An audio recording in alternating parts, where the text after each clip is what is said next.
Hello. I'd like to thank everybody for coming. It's a pleasant surprise to see the galley full. At this particular point in time, I'd like to call the meeting to order with the Pledge of Allegiance. I pledge allegiance to the flag of the United States of America and to the republic for which it stands, one nation, under God, indivisible, with liberty and justice for all. And please remain standing for a moment of silence.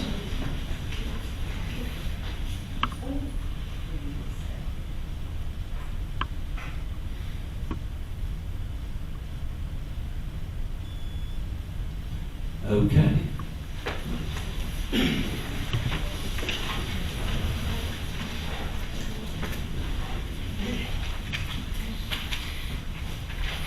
Commissioner Watt? Present. Commissioner King? Here. Commissioner Bigelow? Present. Vice Mayor Wilson? Present. Mayor Vaughn? Here. Thank you. And I'd like to start the meeting with a proclamation for Mary Rose Homes and Pine Air Cottage Artists. I'm going to go ahead and read this. Please forgive me. Recognizing Mary Rose Homes for artistic preservation and community contribution. Whereas Mary Rose Homes, a fifth-generation pioneer Floridian, descends from a family lineage deeply rooted in both America and Florida history. Her great-great-great-grandfather served in the American Revolution. Her great-great-grandparents moved to Florida in 1943 and established some of the state's earliest commercial orange groves, and during his daily travels through Fort Pierce in the 1950s and 1960s, her father purchased numerous paintings from the roadside artist who later became known as the Florida Highwayman. And whereas Mary Rose is the founder of the award-winning three-member Pine Air Cottage Artists, together with Helen Tilson and Violetta Chandler, whose plein air paintings have beautifully captured the historic coastal cottages and natural beauty of Indian Rocks Beach and Florida.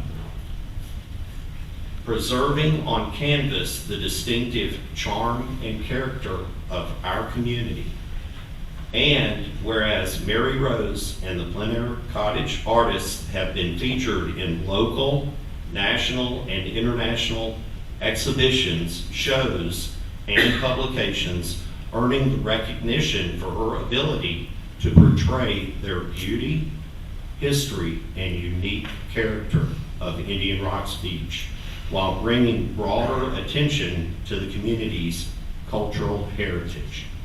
And whereas the artwork of Mary Rose and the Plein Air Cottage Artists have become more than a celebration of local beauty, it has become a symbol of the Save Our Cottages movement, inspiring residents and visitors alike to appreciate, preserve, protect the historic cottages and contribute to the unique identity of Indian Rocks Beach.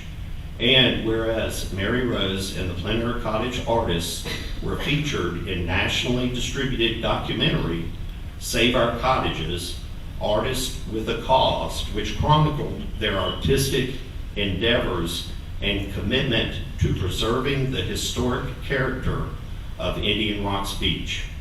And whereas Mary Rose and the Plein Air Cottage Artists have created an annual calendar showcasing the cottages and seascapes of Indian Rocks Beach.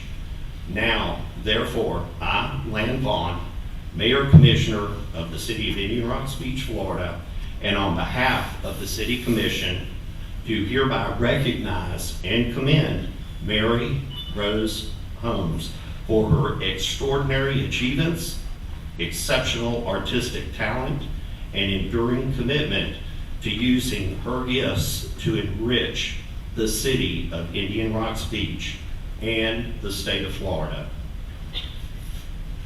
Mary Rose, would you like to come up?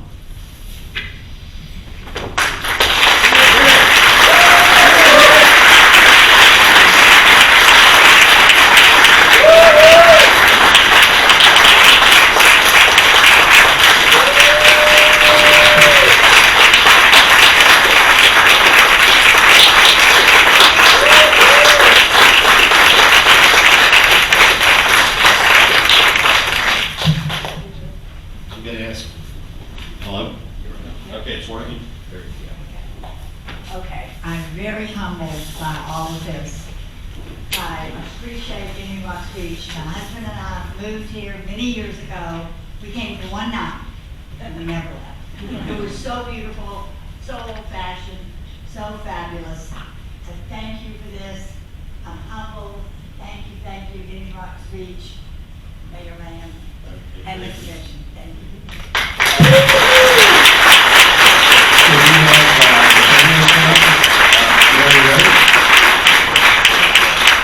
I would like her family to come up. We would like a family portrait. Okay, all right.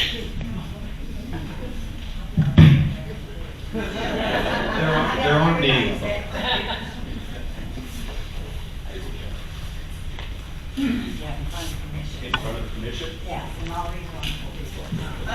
Commissioner, would you like to be a part of it? Look at you. That's my daughter.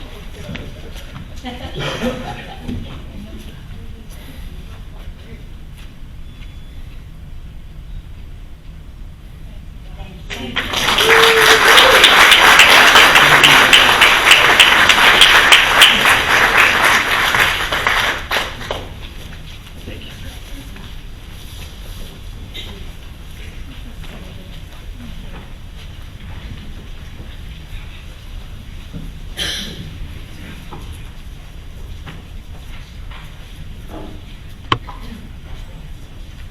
Okay, and at this time, we'll do the report of the Pinellas County Sheriff's Office.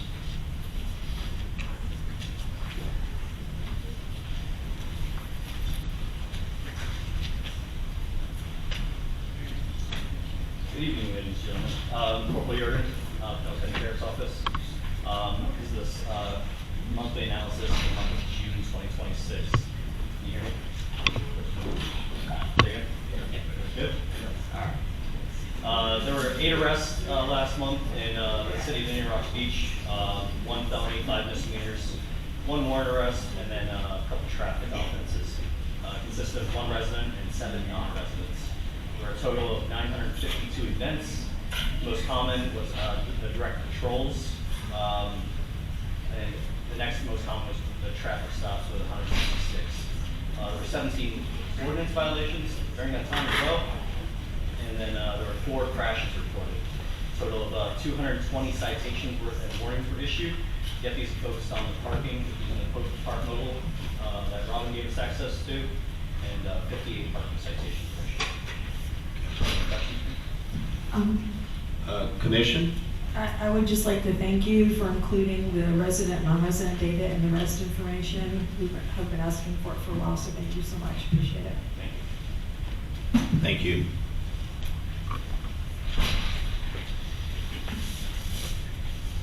And at this time, I'd like the report for the Pinellas County Suncoast Fire and Rescue District. Yeah. Good evening, Mr. Mayor, Commissioners. My commission sends their regards. This is the June report, and I may have reported this last month because I was so excited about it. I put it in the May report, but we won District of the Year, which I think I explained.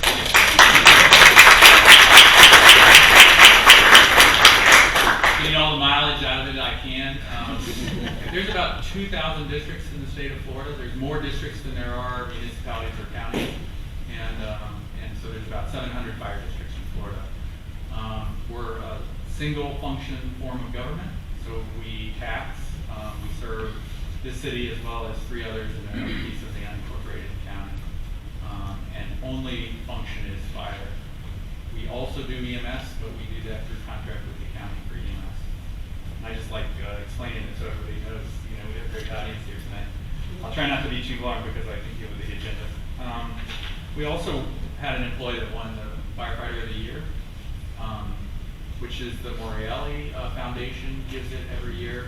This firefighter, Weber, firefighter Weber is his name, he ended up pulling somebody out of a burning building. And so that was a historic event. However, in every way, he represents, a model firefighter. He's a mentor for our young firefighters. He's a great paramedic, great firefighter, master of his craft. So it was quite an honor. And just skip past the next slide. We also are independently audited by by Pinellas County.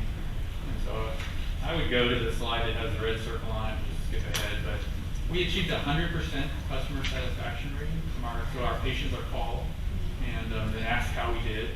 And so out of this sample size, which looks like it was about 19 patients total, 90, in fact, it'd be 49 in one category. No, my old eyes. Looks like 19, but 100% score, so we're pretty proud of that. Your statistics for the month, I have the entire district statistics, but for fire calls for the month, we did 26 in Indian Rocks Beach. EMS calls, we did 58, and then total was 85. Number of tracks. I broke down the type of call and the number by type of call in a separate sheet. So you can see where we had 8 unconscious, fainting, and then fire alarms, falls, and those. So you get a good distribution. I also did a dot map so you can see where the calls were. You can keep going.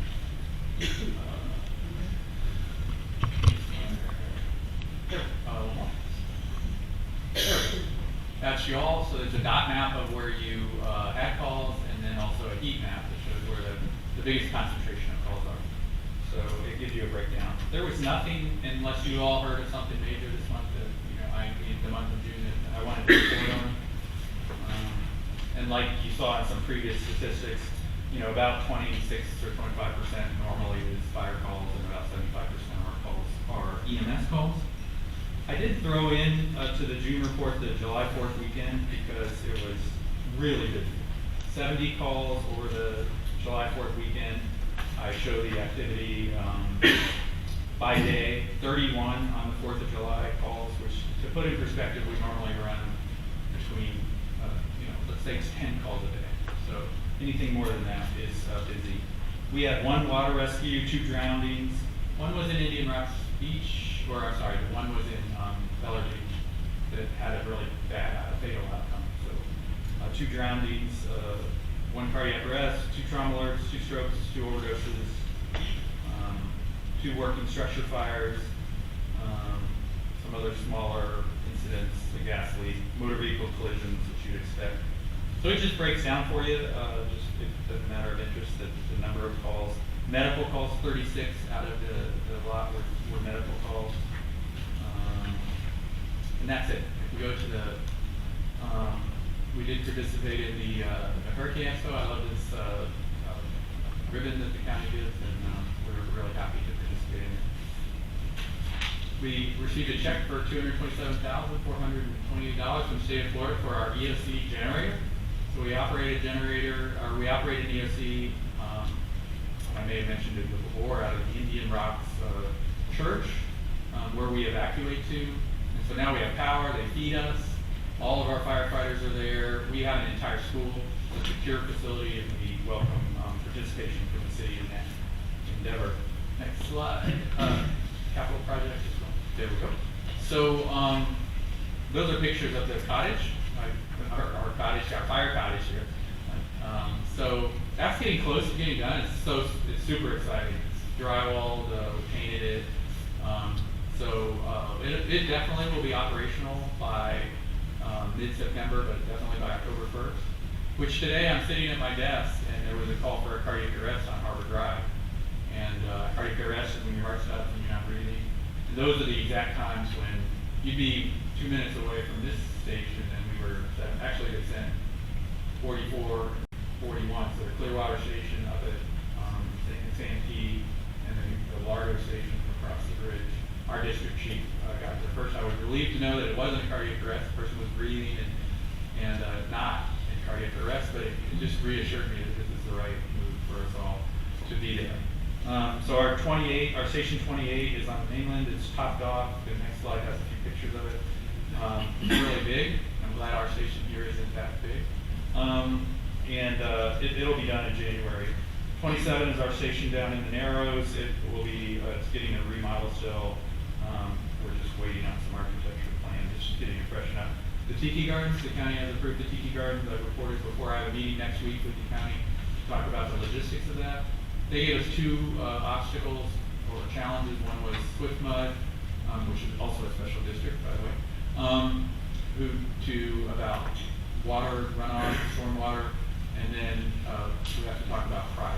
So we got the clearance from Swift Mud that we can build there, but we're building on a parking lot, so it's already impervious surface, which is really good. And now we're just going to argue about price. My position is, I'm okay with even renting it from them for $1 a year or whatever, but I'm not going to charge my taxpayer to pay my taxpayer, to your taxpayer, who is, by the way, the same person. It doesn't make any sense. So we're going to be talking to them about that. And our two requests for the city, which you helped us with the Tiki Garden, you helped us with our requests from the county, I'm sorry. They funded the position for the paramedic here in Indian Rocks Beach. They denied, or they're not supporting the rescue funding. So I know I've probably explained this before, but I really like to go over it. In Pinellas County, it's an amazing system. Sunstar is the ambulance, the white ambulance that transport people. The county pays us to have paramedics that get there quickly. Our paramedics then ride in the ambulance to the hospital. And it seems like a really redundant system, but it works really well, except we're a barrier island. And so Sunstar, if they're busy, they're on the mainland.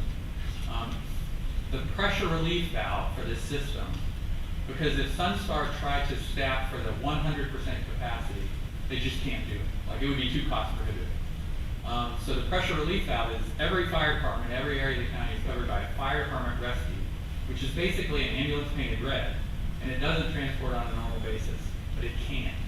And so in events where Sunstar is tied up or going to take a long time, the fire department can gently load the person into their ambulance and transport them. We needed one recently, I talked about, and we called for a fire department rescue because Sunstar was delayed, and we got a rescue from Pinellas Park. And so it's just twofold. We're the only area in the county without a rescue, and so I'm a big advocate for it. The county knows that I'm going to continue to advocate for it. I'm talking to all the county commissioners. Our only option now to go against county staff is if the commission, that's hard, right, as a commission, to go against the staff recommendation. Staff recommends no rescue, and I'm talking to all the county commission and trying to get somebody to make a motion to amend the EMS budget because they've already bought us, we already have the capital, we have the rescue, it's sitting here. And to not fund it for $400,000 a year is, in a $200 million system is somewhat, I don't think it's very responsible. So that goes along with, and I have a leave behind, and I don't know if I sent it, but I brought extra leave behind for the commission. That goes along with the discussion that 0.805 mil of, so we tax for fire, we don't tax for EMS. The county taxes for EMS, 0.805 mil. And so out here, we give $4.9 million to the county, and they return to us in our contract about 2.6 million. So it leaves a fact that we're about 46% of our taxes that go for EMS come back to the community. The rest go somewhere else. And I have in the chart on that piece of paper, and I don't know that it's there, but it shows that across the county, there's areas that are donors and there are areas that are recipients. And we're a donor. So we're the top donor of any small department. There's St. Clearwater and then us. We donate $2.9 million to the system. And so my argument is that we're not going can ask for more and more, we just need the basic level of service, which is a rescue and a paramedic that can respond to every household, and I'm gonna leave them alone. And in the very most respectful way, we're asking them to reconsider. Not going to the news media like, in the past and stuff like that. So I'm continuing to advocate for that. I'm gonna leave you this leave behind if I didn't get into my handout, and then I would just ask, I may be calling, or I may ask the mayor to go to the commission meetings, or I would ask you if you have a relationship with your county commissioner. I don't know if you know, but Fala's father died. For those of you that knew him, he was a very known individual, but he's your commissioner, your county commissioner that covers your area. But I'd ask that reach out to them and say, look, we just want to rescue you. And we're informed, we understand all this stuff that Chief Craig explained to me. So, Happy to help. that's my report. Thank you so much. We would be happy to help you with that. I do have it where the district EMS, as a municipality, we are providing them $4.9 billion. EMS funding is returning $2.3 million to Ken, and the rest is going to the county system, $2.6 million. So, as you stated, the return, even with all the requested enhancements, they're still only funding us 89%. So I'll be happy to help any way possible. Thank you. You all have been great. I really appreciate it. The cities really have the voice. So I really appreciate it. Appreciate the partnership. Thank you. And thank you for attending the hurricane. Oh, yes. Event. It was fascinating. It gives us great joy. Mhm. Any other questions? Thank you. At this particular point in time, I'm going to open it up to neighbor comments, 3 minutes. Any member of the audience may come forward, give their name, address, and state any comment or concern they may have dealing with the city commission, excluding agenda items. All statements made to the city commission shall be made to the city commission as a whole, not directed to any individual city commission member, and no personal, impertinent, or slanderous remarks shall be permitted. No speaker shall be interrupted, and no debate shall occur between the speaker and the city commission. The floor is now open.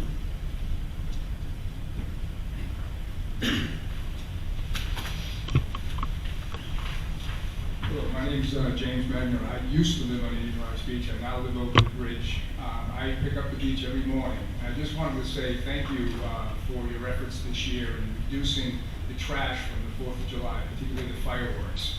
This is the cleanest I've seen it in years that morning. It was very nice for us not to have to spend all day picking up trash. So, nice job. The only thing I would recommend is more trash cans at the main thoroughfares, because there was just, piles and piles of trash, beer cans, usual stuff all over the place, just because there wasn't enough trash cans to maintain all the stuff that was generated for the tourists.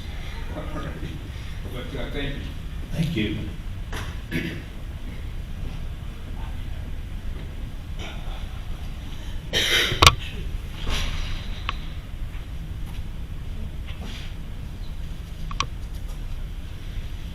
Anyone else? Since I'm here, and SEAL 448 Howard Drive South, I just wanted to say that Michelle did such an incredible job on the hurricane preparedness, and Hillary and her gang, the task force, and myself and so on, but the fire staff, it was incredible. There was so much there. I was just blown away. So thank you all. Thank you, John.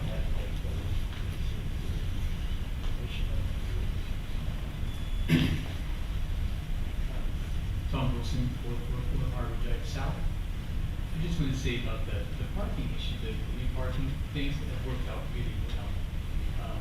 We're seeing a lot less congestion. They're still coming to the beaches. The beaches are crowded every weekend. So I think you see it expanded, of course, in the parks, as far as they have to pay parking. We went down, instead of driving down to the beach, we wanted to keep the beach open for people to come there. So we would try to park at Brown Park.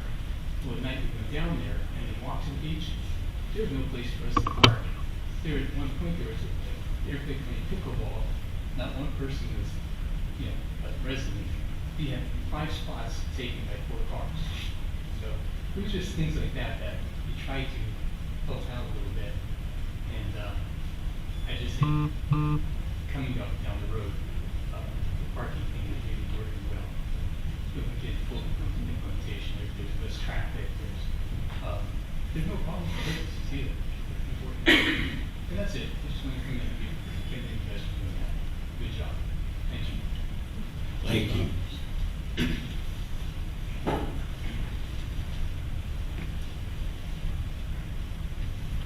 Anyone else?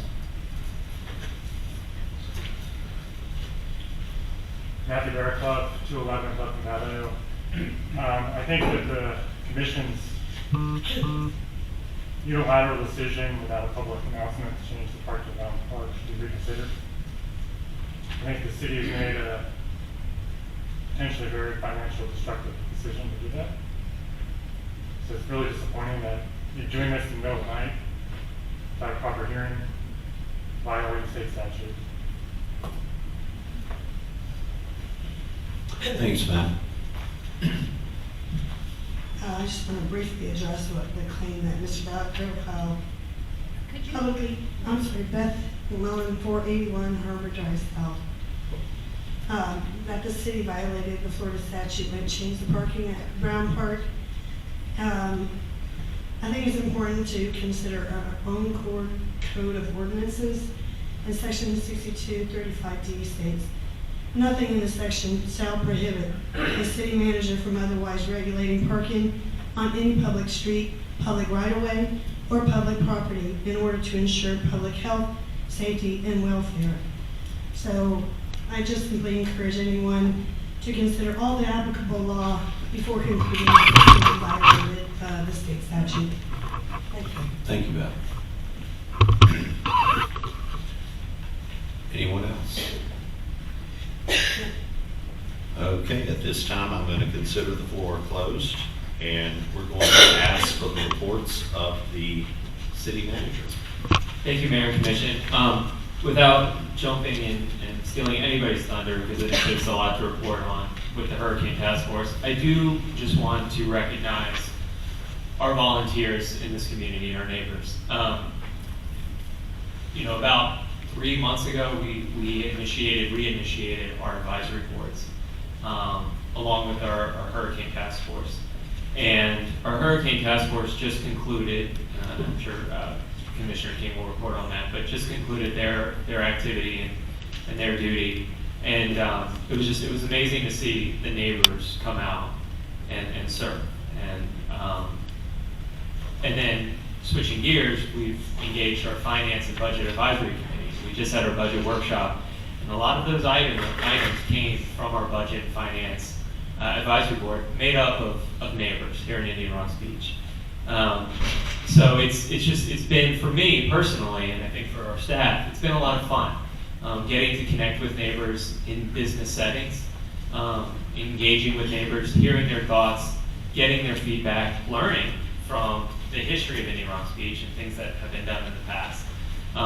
But just the freshness of new ideas, and giving the platform for neighbors to come and to share those ideas.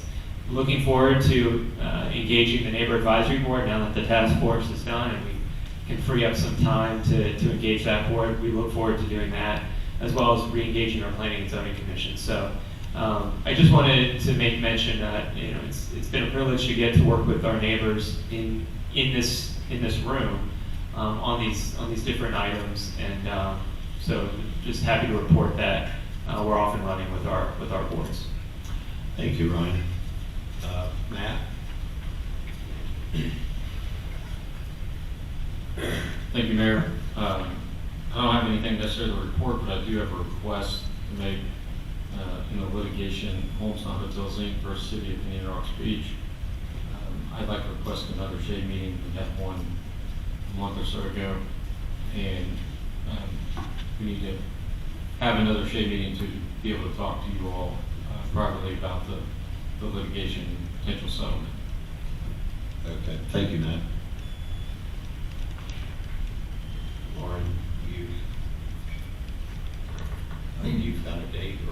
I was hoping that we would all be able to have kind of a consensus to hopefully meet this Thursday at 3 p.m.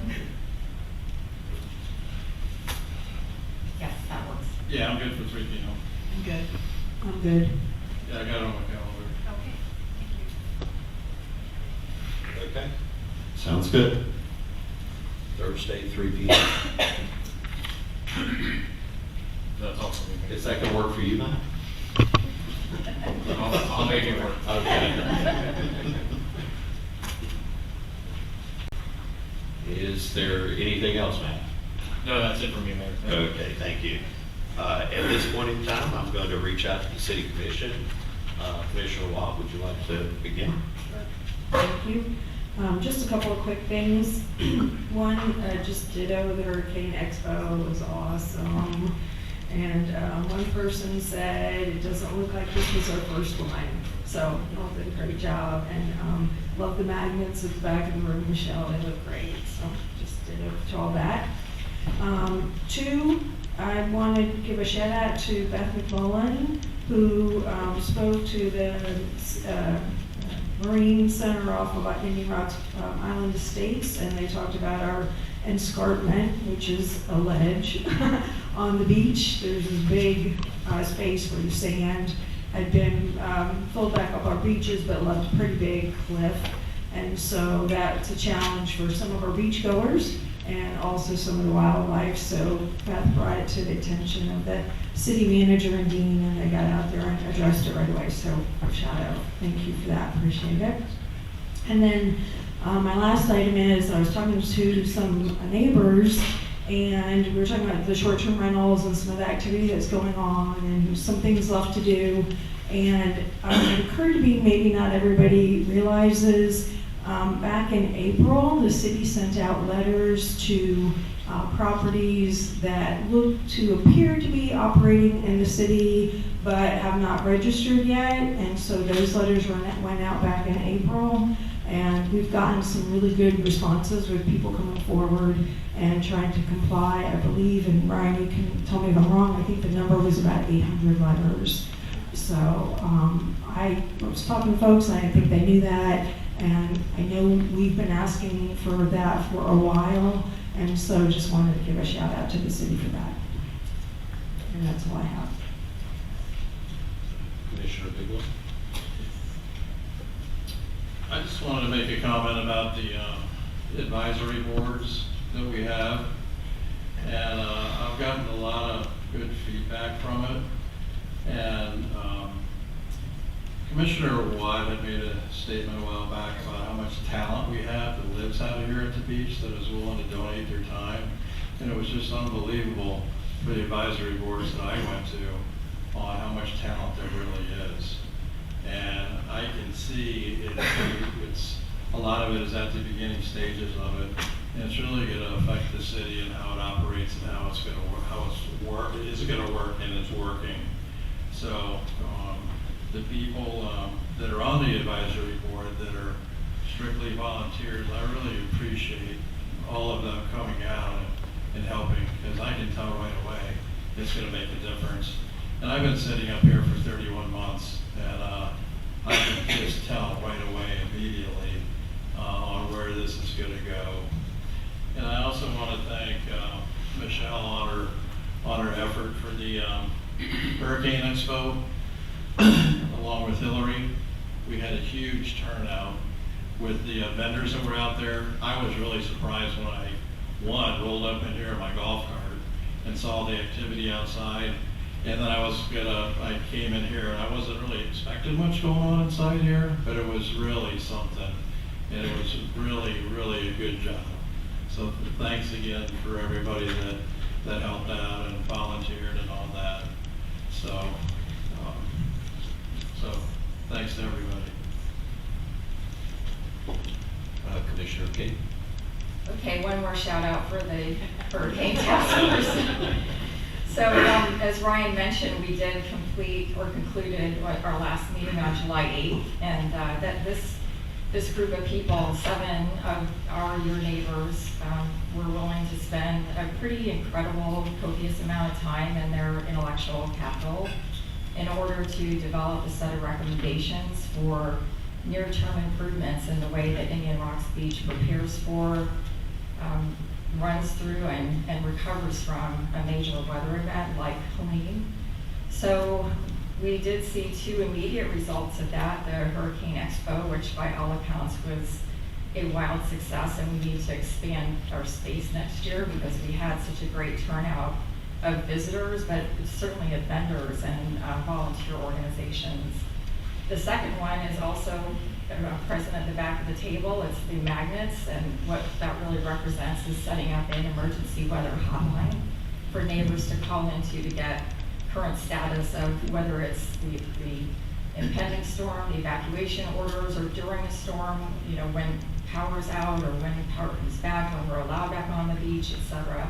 So I mean, these are 2 things that happened really almost instantly. So, you know, not only do we have great volunteers, but we have a city staff that is really willing to just get out there and make things happen. So I just want to say thank you again to the volunteers, and we'll have a formal report out next meeting, I believe, so a teaser on August 18th to get the full range of what was discovered. But just as a preview, the team, we opted to identify 5 categories of things that we felt were priorities, and then develop a set of actions that were readily achievable. There are other actions that we would like to implement. However, they would rely on other agencies, other organizations, or on a significant change perhaps to our code of ordinances. So those things are still on the table, but of the 5 categories that we identified, the most of the actions were in the area of communications and recovery.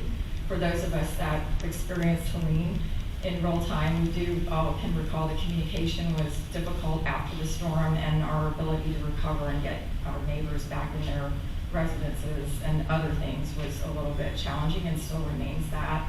So these recommendations range from identifying neighborhood captains to ensure that neighbors, whether they're permanent residents or visitors, are accounted for, know they need to evacuate and can be communicated with if there's an issue with other communications, to something I think would have been so beneficial is allowing temporary mobile restaurants and businesses during the recovery cycle. I think many of us would have appreciated, you know, not having to fend for food and finding a mobile restaurant. So those are things that were recommended, and so many things in between. So I just want to again say thank you to the neighbors that participated. We have one of them here, Beth is here. She was on the task force. We had Scott Holmes here before, but these were 7 really amazing people who all had a completely different hurricane experience, and everybody brought something unique to the table. So thanks to our volunteers one more time. Thanks. Commissioner Wilson. And to expound on that, I know for a fact that the 3 individuals who were very, very different experiences that I had sent to the task force felt heard.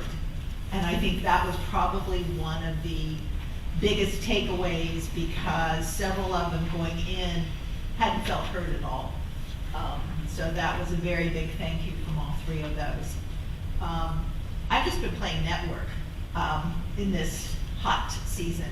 I had the pleasure of attending the DePaul School Art Exhibit opening, meeting the art instructor behind it and some of the student artists, and that was at Beach Art Center.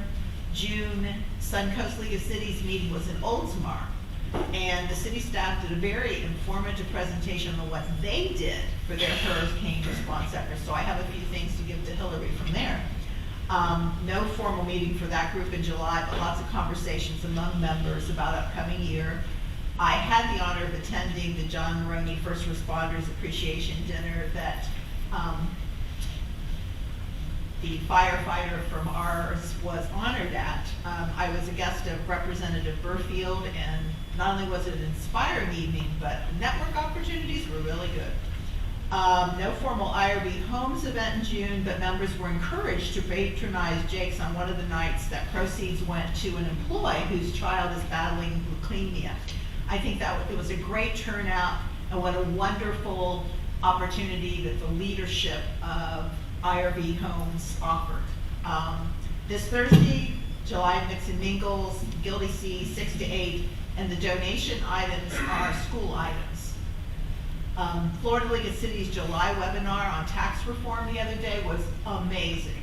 Lots of good information to share as I speak with people on the issue, and really looking forward to the Florida League of Cities conference next month, and actually even my drive there, because Karen Rafferty of Bel Air Bluffs Commissioner is riding with me. So that'll be fun. We have lots of good things, and we won't be sunshining, so. Thank you, Vice Mayor Wilson. I guess that leaves me. I would be redundant if I didn't say the Hurricane Expo was totally amazing. Thoroughly enjoyed talking to everybody. Thank you, Michelle. I'm going to carry it a step further. I don't know if you guys have seen the newsletter, Indian Rocks Beach newsletter. 2 words, it rocks. I would encourage you to read it. It gives you all the information, pictures of the expo if you didn't make it. If you want to relive the expo, review it. Talks about code enforcement, the importance of it. Third quarter events. We have another coffee with the neighbors at the end of this month. And do we have any special Staff. It's with staff. Staff will be the So special we're going to have guest. staff and more staff there, and I'm sure a few commissioners and the mayor. The magnet is amazing. We are accomplishing a lot as a city commission.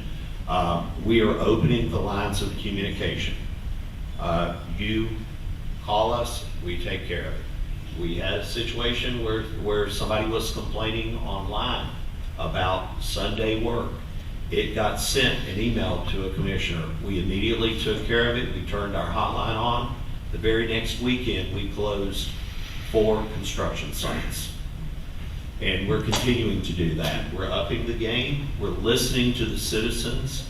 We're communicating, and it's a 2-way street. Thank you for your emails. Thank you for that. I had the opportunity, again, taste.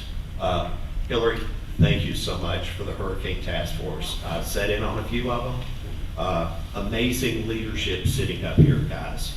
They are doing an awesome job. And keeping me on my toes, too. But with that, I had the opportunity of visiting the conference this last weekend. I was unable to make the last hurricane, and I had the opportunity to speak with about 50 mayors of the local municipalities. The Florida League of Mayors has over 250 mayors. Every one of them are concerned about what this tax shift will do to their municipalities. Some of them are going to lose 50% of their budget. I can assure you, in sitting with these people, Ryan, Robin, and our citizen neighbors that are on our board, we have nothing to worry about. We are prepared. We are positioned to do this. We are lucky and very blessed compared to many of our others. But it all boils down to one thing. It all boils down to state overreach, which is something we will be talking about, and it's part of our budget, and we will be going forward with that as well, to where we need to have a voice, a loud voice at the state level. So we're taking care of home, and we're going to go visit the state as well. But again, thank you all. Thank you for the volunteers. We couldn't do it without you, and the staff. Matt keeps me in line, and Ryan keeps me busy. Thank you. At this particular point in time, we're going to move to the work session items. Looking forward to seeing the Citizens Serve demonstration. Thank you, Mayor and Commission. So we're going to do a brief demonstration of Citizen Serve. As you may recall, we entered into a contract with Citizen Serve back on March 25th.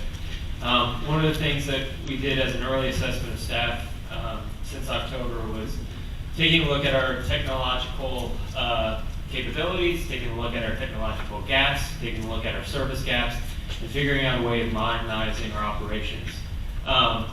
our code department is overrun with paper and filing cabinets. And so it was quickly and easily determined that we needed to move to a cloud-based system and automate a lot of our code operations, especially when it comes to collecting permits and licenses, and allowing our community to register, submit permits and register licensures. And so we went out, we looked, we worked with our IT consultant, identified CitizenServe as a local provider that works with a number of municipalities, and we have met with them a number of times and are soon to be up and running and live. But we wanted to take this opportunity to go through it because a number of you have asked, a number of our neighbors have asked, and we want to show how this will benefit our community and our neighbors and those that do business here in Indian Rocks Beach. So I'm going to turn it over to Robin. He's at the computer, and we'll kind of go through this and show you what it looks like. And again, there will be a public interface. We're going to kind of show you a little bit of what it looks like on the back end from a staffing standpoint, but this will be a place where neighbors can go and do some preliminary searches as well. So with that, I'll turn it over to you, Robin. Thank you, Ryan, and again, good evening, Mayor and Commission, and certainly to all our neighbors, and thank you all for coming out this evening. But this is, as Mr. Henderson said, CitizenServe is the software that we will be using to allow, again, properties here in Indian Rocks Beach to file for a few of the building permits that we issue that you don't have to go to the county, but mainly to obtain the vacation rental registration or the short-term rental. You can apply for that as well as apply for your business tax receipt. So up on the screens, this is what a neighbor, a property owner would see. Welcome to the City of Indian Rocks Beach. Right off the bat, sign up and get some text updates to the information that you enter. But this is still in production. We're hoping to go live, if not within the next 4 to 6 weeks approximately. By Labor Day, this should be up and running.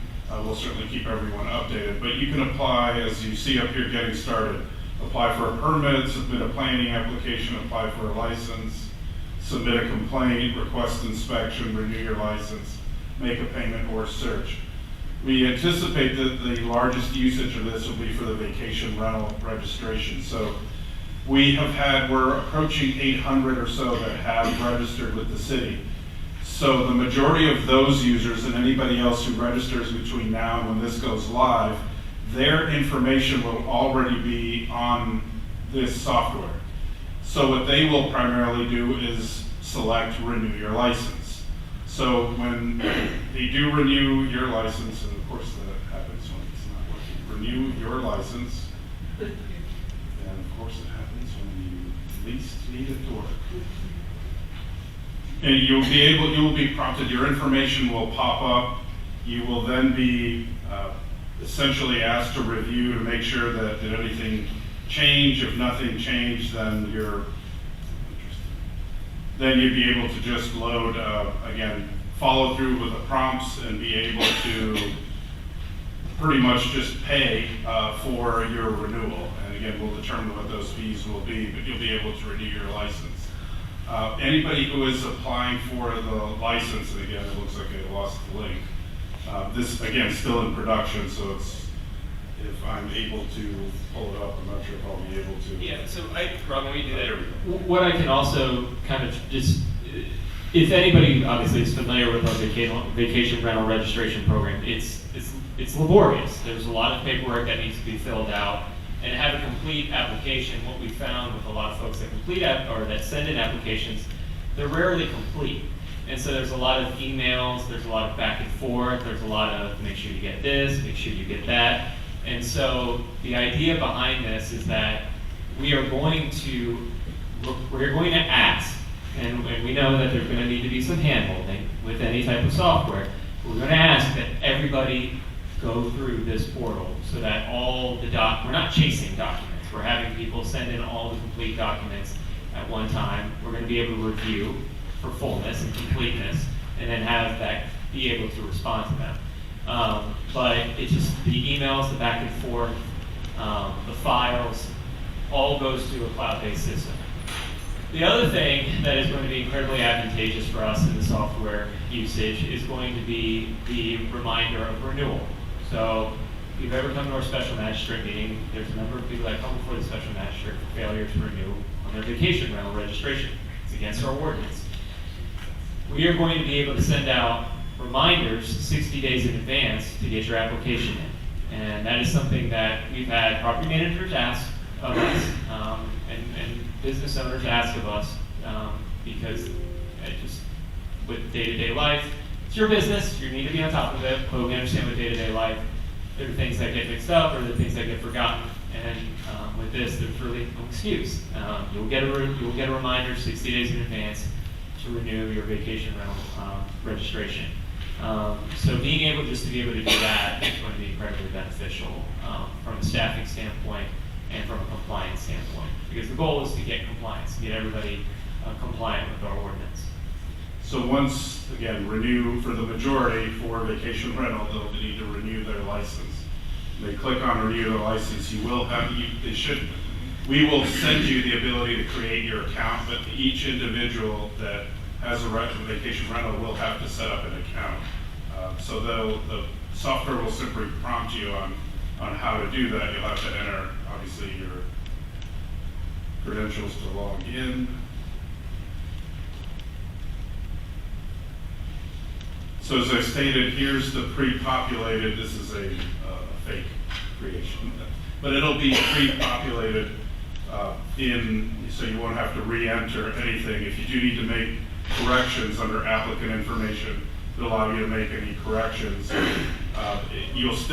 Applicants will still have to enter, again, if there's any changes to anything, but if not, they simply just need to upload the documents that are required, such as the affidavit of the application, your Department of Revenue registration, the business and professional regulation item, that you've registered with Pinellas County Tax Collector for the tourist development tax, etc. So similar to now, those documents are being emailed. They'll simply just need to be uploaded here to the system. Once they are all uploaded, they would click submit, and they would go to our staff. The applicant will receive an email showing what they've submitted and where it is in the process, and they will be reminded, again, as to where they are in the process. So that's for a renewal. If they need to submit brand new, if it's a brand new, when it goes to the staff, this is what we will see on our end. We will see, and again, these are fictitious ones, but we will see applications as they come in, and staff will process them upon receipt. And at each step that the staff that we review or approve something, it sends an automatic email back to the applicant. Once everything included, so the inspections, after an applicant submits the inspections for a new or renewal, then, all the documents for a new application or the renewal, they'll need to schedule the inspections. They will be prompted to schedule those. Calendars will pop up and they'll be able to schedule the inspections. Once they're completed, then pretty much everything will be ready to issue the registration, and it will be available in the system, and it will also be emailed back to the applicant. How quickly can all of this occur? Realistically, within a matter of 1 to 2 weeks, because of the inspections that typically have taken a little bit longer, but they'll be able to go into a calendar and schedule those so that they can move forward.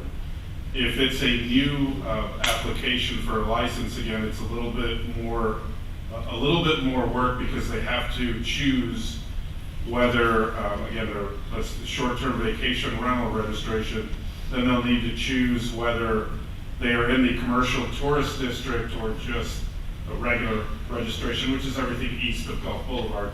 Commercial tourist district is on the west side of Gulf Boulevard. So if they choose, they'll have to enter name of their business. Is it a new business or not? New business. And again, these are only for, you can choose. The system will kind of guide you, even if you enter a wrong address, still enter a different one or use the address. It already has all the addresses in our city inserted. So again, they'll have to enter the number of units, number of occupants. So the same information that is in the current paper-based applications, they'll just need to enter every tab that's on here with condo, duplex, single family. If you have a property management company, if it's yes, then you'll be prompted to enter their information. And it won't let you proceed until you've entered all, and any information that you enter, you can save it for later to go back into it and then complete the application. But once an applicant enters their information, then again, the next part are the submittal requirements where they will need to upload these documents. And again, it will not let you proceed to the next step until you submit all the documents. However, it will let you actually schedule an inspection. But again, the entire process is not completed until all the documents have been uploaded, all the information has been entered, and then the inspections have been completed, and the fees have been paid. And all of that will be able to be done through this software, and then eventually, once everything's complete, then again, the rental registration, or if they're just signing up for applying for a business tax receipt, the same, everything will be emailed to the applicant. So this also deals with compliance as well? So any code cases, yeah. Well, yes, so the compliance for... Well, like, for example, we're supplying hardware to our code enforcement officers in the form of a computer or an iPad. iPads where they can carry them into the facility, they can do an inspection on site. Yes. And it automatically gets recorded. Yes, yeah, that will be recorded as soon as they complete it. And in the event there's from a macro view, in the event there's a SDR complaint, it would go through the same system. Yes. And everything merges together, so Yes. we can keep track of everything. Yes, you're able to file a complaint or send a complaint through here for There will investigation. also be a public portal where the public will be able to view whether you can search for a permit, search for a license, and it should be, it's not up because it's still under production, but so the next week we'll be able to show, once it's completed, what it really will look like. Is there a target launch date? So as I mentioned earlier, we're looking hopefully by Labor Day that it'll be, I did say kind of toward the end of August, Labor Day is what we're looking to launch it. And in the spirit of collaboration, are we going to have a workshop for the SDRs? Are we going to have announcements? I think that's where we can absolutely. bring them in and walk them through it if they need be. Absolutely. I mean, like you said, we want to be responsive to the community, and so I think having a work session, certainly bringing the property managers in again. We've had meetings with the property managers, bringing them in, walking them through this, showing them, because we really want everybody to go through this. Yes. We don't want some people to use it, and some people walk in and say, here's some Well, papers. it's going to be us. And so the goal is to get everybody using this system. And, I mean, it's similar to paid parking. We had those conversations too. I mean, it's, Park Mobile, maybe it's not perfect for everybody, but people adjust, people get used to it, and they adapt. And that is what we're going to be working with the community to adapt to this system. Well, and I could easily see a surcharge for paper. Or they just have to go through the portal if they want to register. I think that's no matter, right, if you want to, this is a tool that you don't want to. Robert, just go back real quick. So on all those items that were on the left, that's the checklist of everything that has to be included in the application process. And so, just want to make sure I heard you right. They're going to have to load their fire inspection certificate, right? No, It'll that'll be automatic. Once they schedule the inspection is completed, that'll be on our end to then load that into the system. And then, so everything, okay, so you get, and the DBPR certification, they get a certificate for that? From the state, they'll have to upload those. Yeah, the documents that you see here are the ones that will need to be uploaded by the applicants. So it's a combination of we upload some things and they upload, but this will basically be their file online, you'll have, and then if there's complaints against the property, you'll be able to see that like, oh, I left my trash out and we've been cited twice, that'll be in that file too. Yes. Okay. Thank you.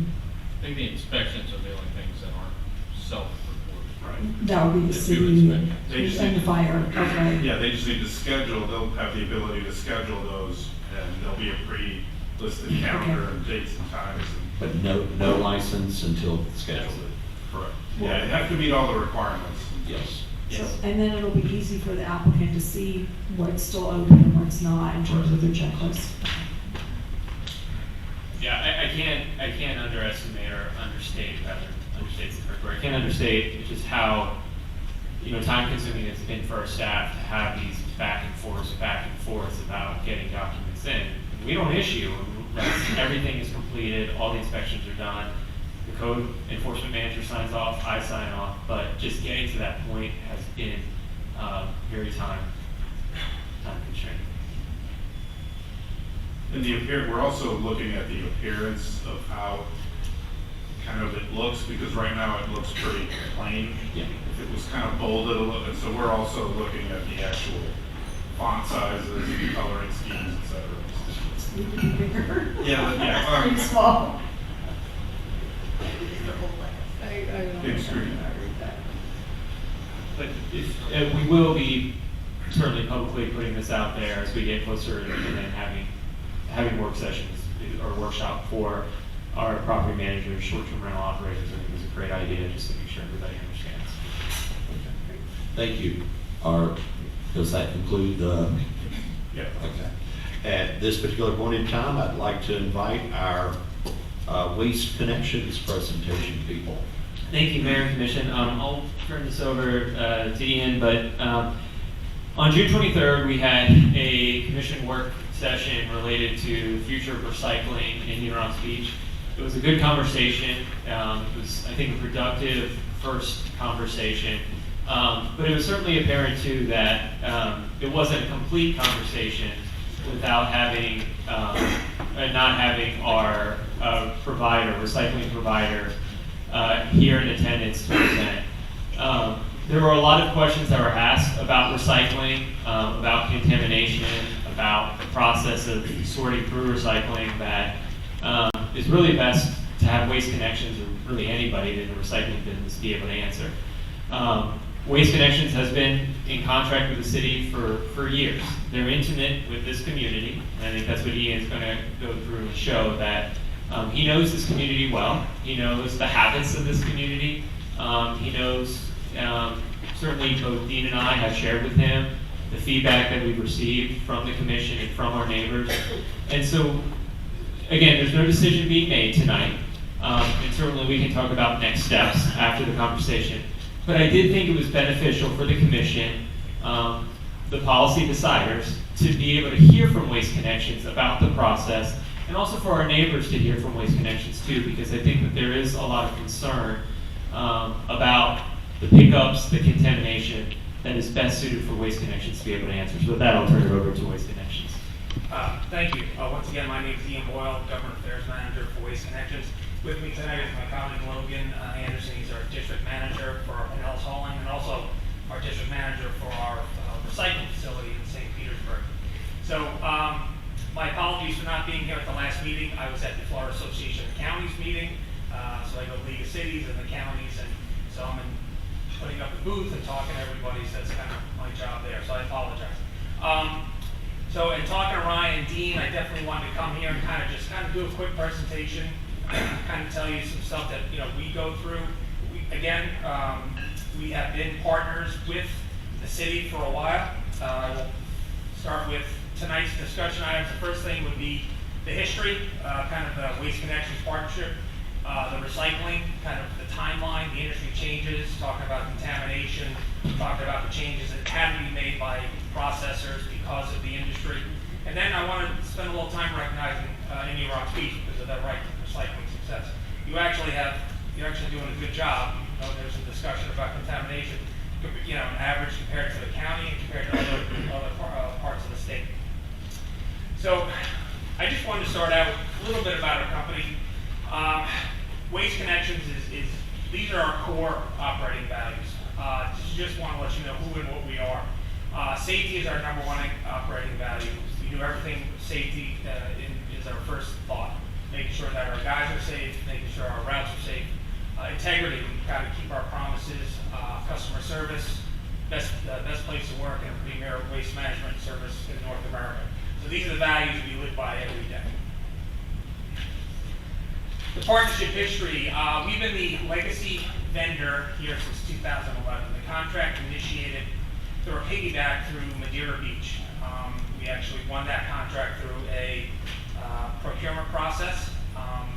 And at that time, I got a phone call from Dean asking if we'd be interested in piggybacking, which we did. It's been a productive relationship since day one. We started 1/1/11. It's been a really good relationship from the beginning.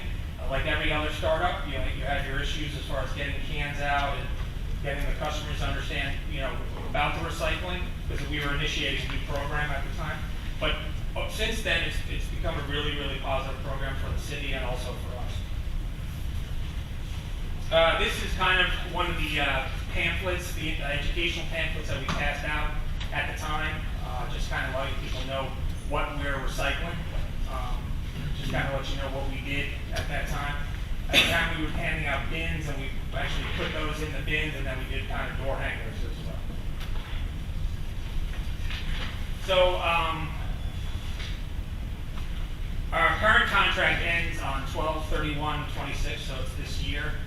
We do service via 65-gallon carts. Our monthly rate is $12.47 a home, and our condo rate is $30.99 pickup. Just for comparison purposes, I did call the Madeira Beach folks. Their contract right now, which is with a competitor, they're at $12.27 a home. So your rate is very comparable to other contracts that are on the beach.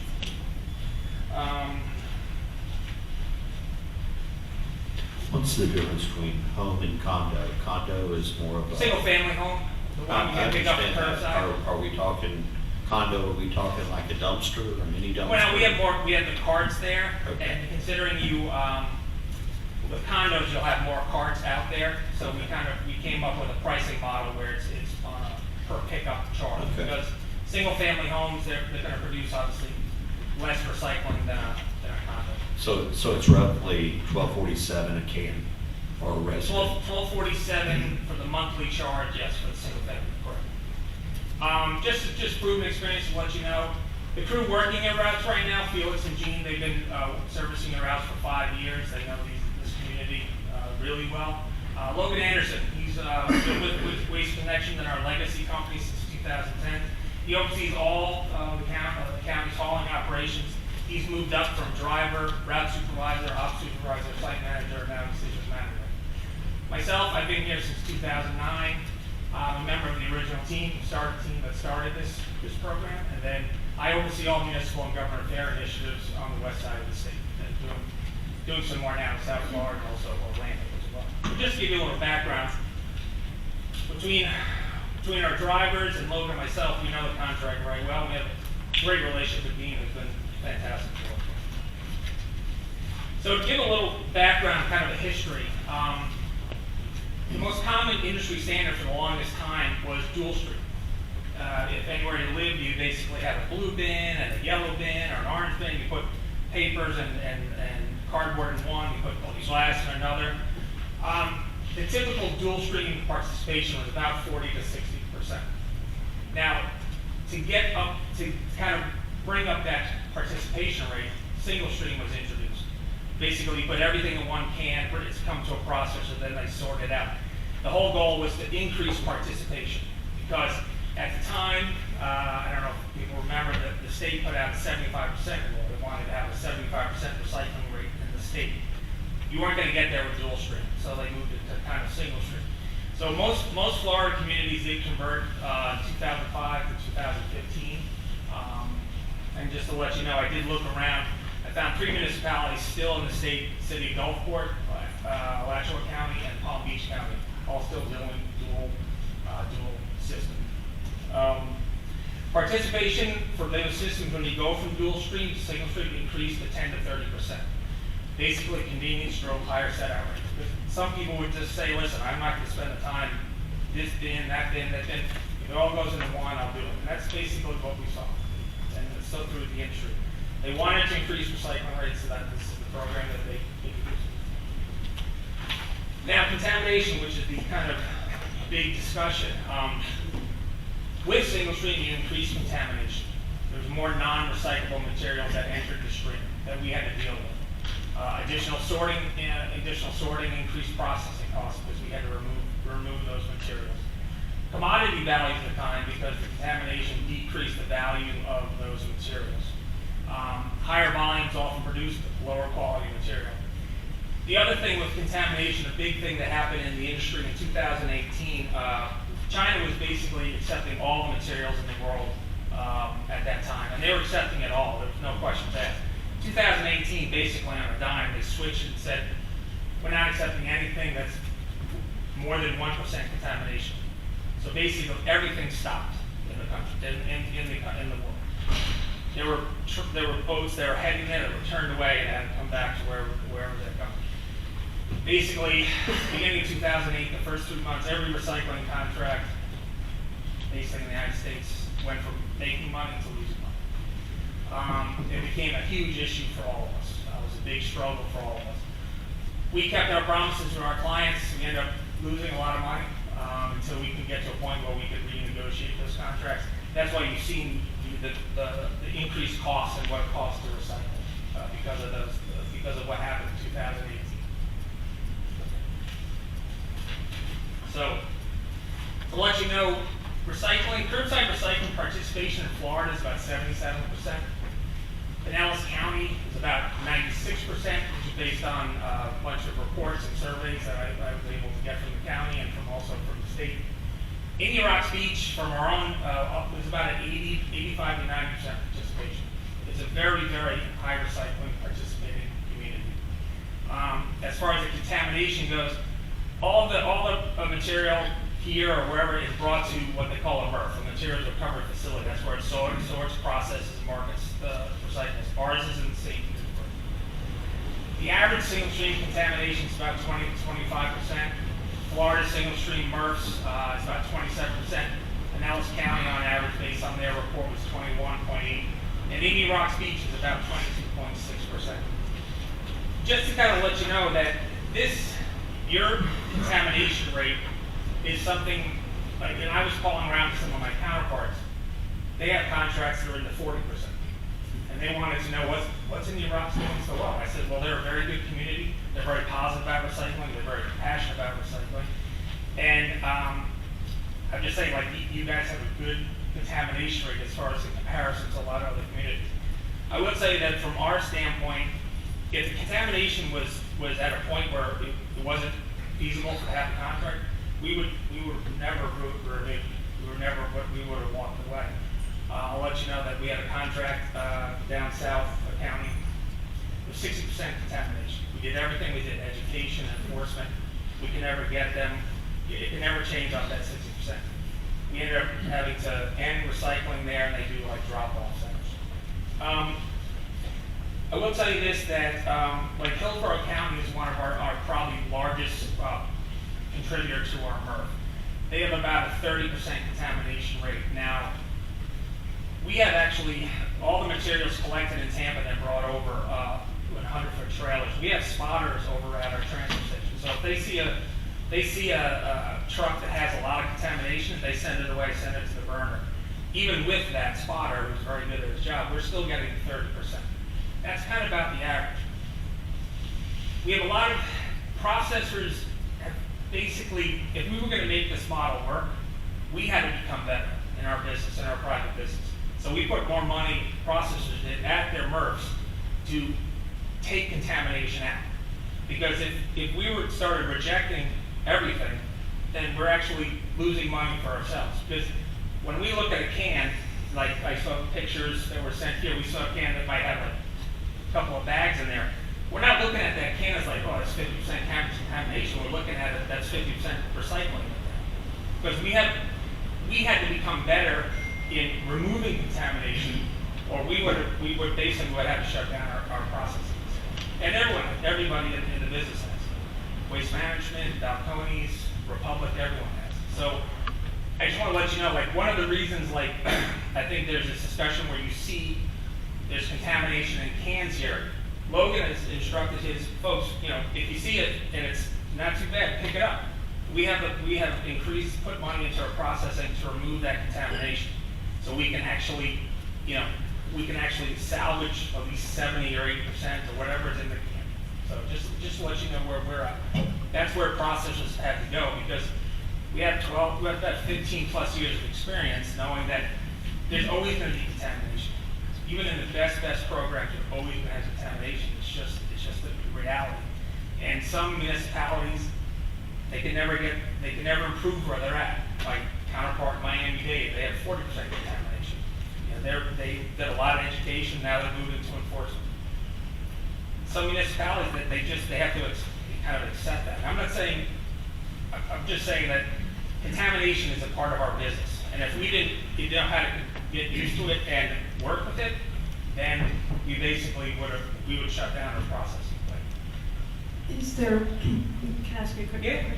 So talking about contamination, is there ever a point where you will not pick up a bin? Logan, like, I know some of those pictures look pretty bad. Do you just pick up all the bins regardless and kind of go up and back at the? Yeah, sorry. Yeah, like. I just want to stand next to the end the whole time, about 2 feet taller. Yeah, I mean, if you pull up to a house, obviously, and you see a kitchen bag with, say, a turkey, food hanging out of it, we'll call Dean, and Dean will send his guys over. So that's usually what we do. But like he said, like, sometime at night, someone sticks a palm frond in it, right? So what is it? It looks terrible from the road. You see a palm frond sitting in a recycle can, but that's what, 5% of the cans, so we're still recycling 95%. So I think, I understand where you're going from. I think what we're kind of looking for is, we understand that you deal with contamination. Y'all are looking at the glass half full, so I appreciate that as well.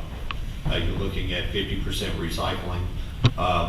Some of the pictures that we saw as a commission, because it went to us as well, we're like, oh my goodness. And then in the background, we see a short-term rental sign.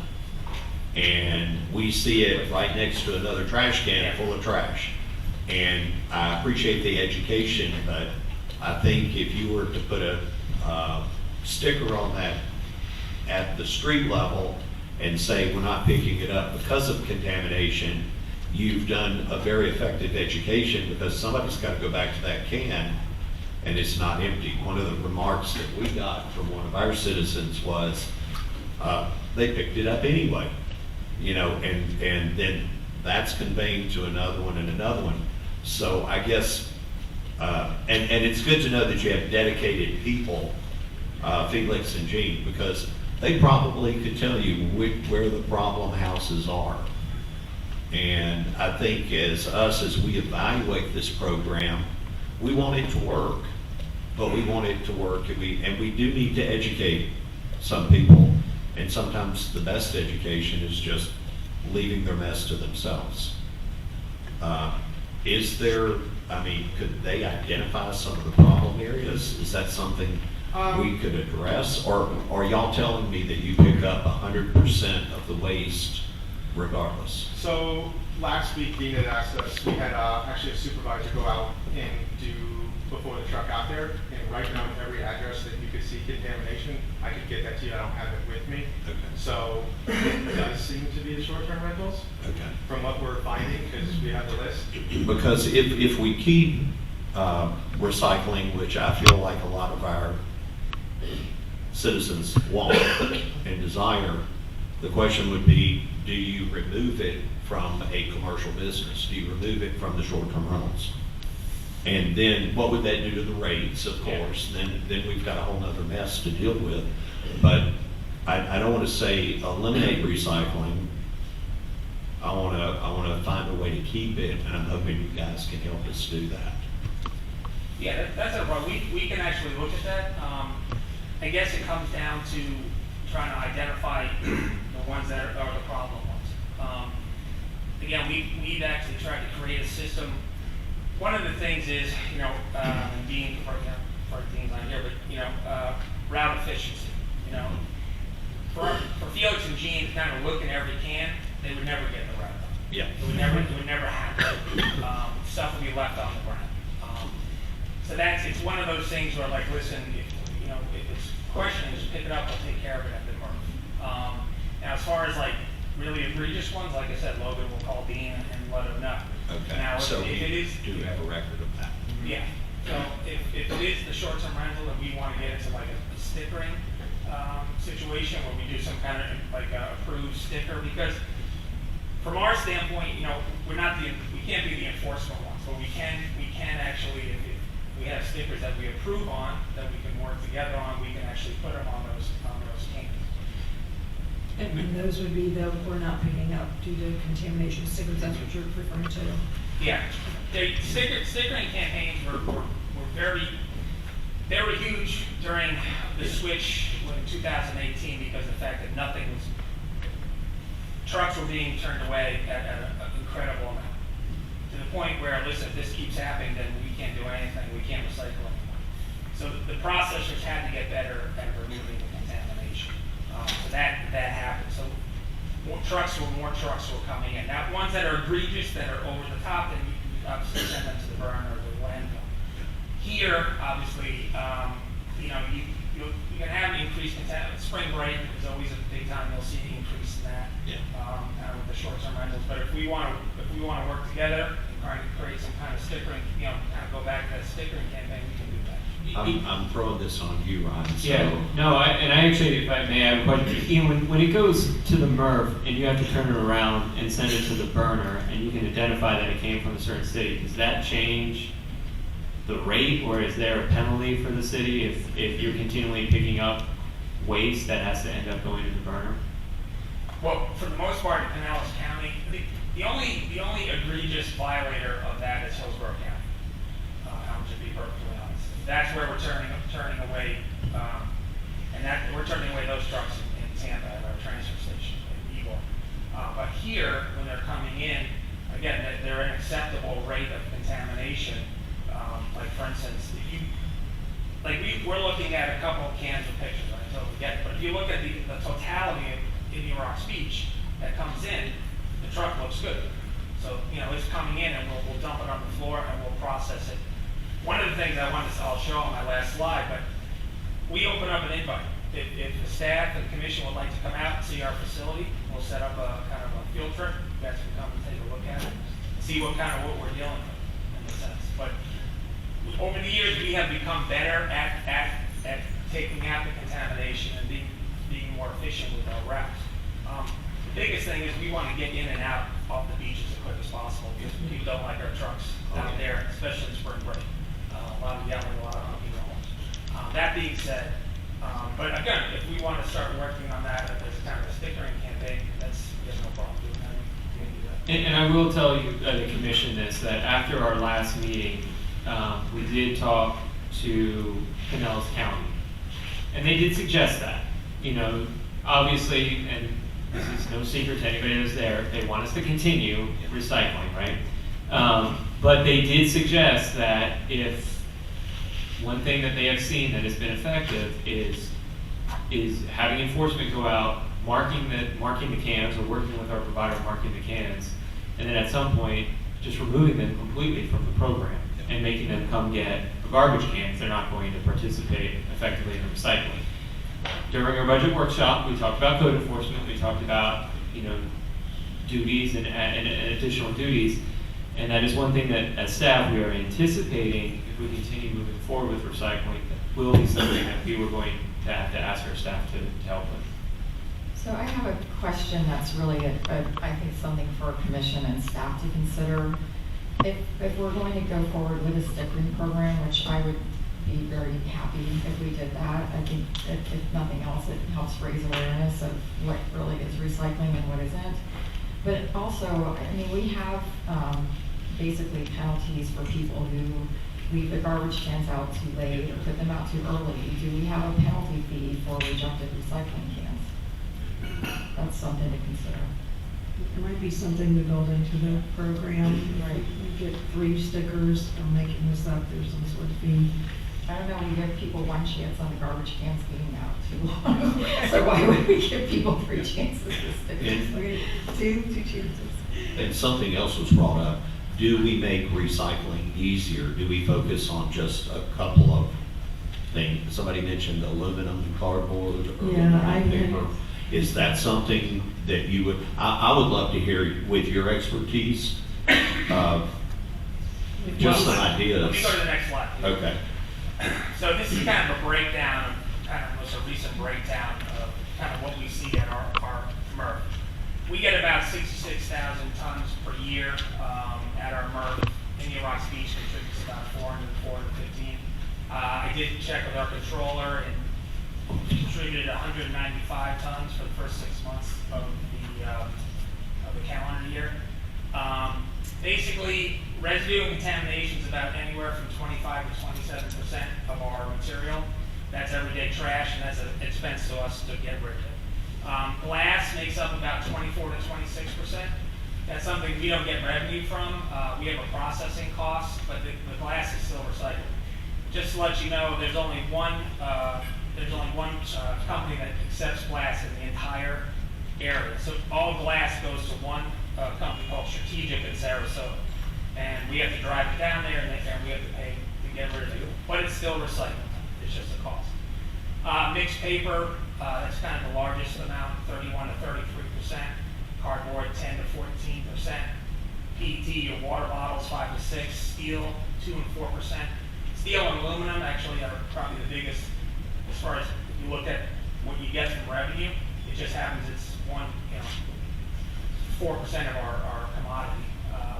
And then the other ones are the HDPs, milk jugs, and detergent bottles. You can see the breakdown. Cardboard is usually the driver as far as the revenue goes, and that goes up and down. As far as taking stuff out of the stream, Probably not. yeah, I mean, you could. The thing is, what we do with municipalities that are very passionate recyclers, and I would consider Indian Rocks Beach one of those, they want more to go in there. We're getting phone calls, we want more to go in there, we want this to go in there. What about aseptic cartons, the milk jugs, which, we just kind of accept there's only no market for. If there's a market for them, we'll take them. I think taking stuff out of the stream, Doesn't necessarily. I don't think it's gonna move the needle. I think we've gotten to a comfortable position where, what we're recycling. That's just my opinion, and I think, And that's what I asked for. Yeah. I want to go back. Okay, let's let. I want to go back to this 85 to 90% participation. I'm curious where that came from because honestly, I don't see that in my own development, which is a lot of people who are very conscientious. Yep. And when I drive around on recycling day, I really don't see 85 to 90%. So I'm just curious where this figure came from. We went around the county houses over a couple months span, just driving around checking. It varies so much from week to week. So. And to piggyback on that, is there a possibility, I've been told yes from some and no from others, of an opt-in of people who truly want to be part of the recycling as opposed to those that really don't give a crap? Yeah, City of St. Petersburg did that. It was not successful at all. Because what ends up happening is it becomes a recycling Easter egg hunt. This house, from a routing standpoint, let's say you have one street that's got 10 people recycling, then you, 3 streets away, you have only 2 people. So you're kind of routing, it becomes like an Easter egg hunt. It becomes, the model doesn't work. And then it actually costs more. Because your truck still has to be out there. You still have the same people out there. What you're doing when you're kind of spreading it out over the entire community is obviously similar to trash. Like, some people don't use their entire container. So they want a smaller container. Or, if they're 2 times a week, I don't use it. Why do I have to pay for 2 times? But you're kind of spreading out that cost. St. Petersburg found that out. Now that they obviously have their own system where everyone pays. From a cost revenue model, it's tough for businesses to work that way. Right, I was just gonna finish your thought, and on the items in the bin. So if we were to do just a couple things, that was my suggestion, so it's perfect. So it would really be so little, I don't know that it'd be worth the time, right? Because if the cardboard's at the most 14, but if we're thinking of cardboard and aluminum, it's just one crazy thought. That only gives you about 20%, right? Yeah. Okay. Yeah, I mean, Now, you see a lot more cardboard, There's a like, lot you know, more. the 10% is probably like now, the 14% is around Christmas time, because everyone orders online. You know, when we were during the COVID time, the cardboard was through the roof, because no one was shopping, everything was coming, everything was being put out. I think basically all recycling programs, if you wanted to take out one part of the stream, it would be glass. That's what Pasco County did. Pasco County removed glass due to the fact that was a large cost to them. It's also the heaviest item. Yes, the heaviest. Pasco doesn't recycle glass, so they recycle everything else. That's probably the only thing, when you go into a recycling bid, the first question from process or haulers would be like, can we remove glass? That's it. That's the only commodity that we're kind of agreement on, due to the fact that there's only one option to take that glass. And if it's $10 a ton to remove it, get rid of it, it could be $20 tomorrow. We just don't know. So just out of curiosity, if we were to remove glass, I'm not suggesting that we do that, but would that impact our monthly rate? We'd have to look at it. I wouldn't impact it too much. The county would be upset because they don't want to see that happen. It's the weight. It's the weight. Because Pinellas County has a landfill that has a certain amount of time on it, Right. and they have a burner with a certain amount of capacity. So if all the recycling ended and went to the burner or the landfill, it reduces it. We had the privilege of hearing that during. Yes, Yes, we are. Yeah, it's feeding into our, but I get it, I understand. Thank you. No problem.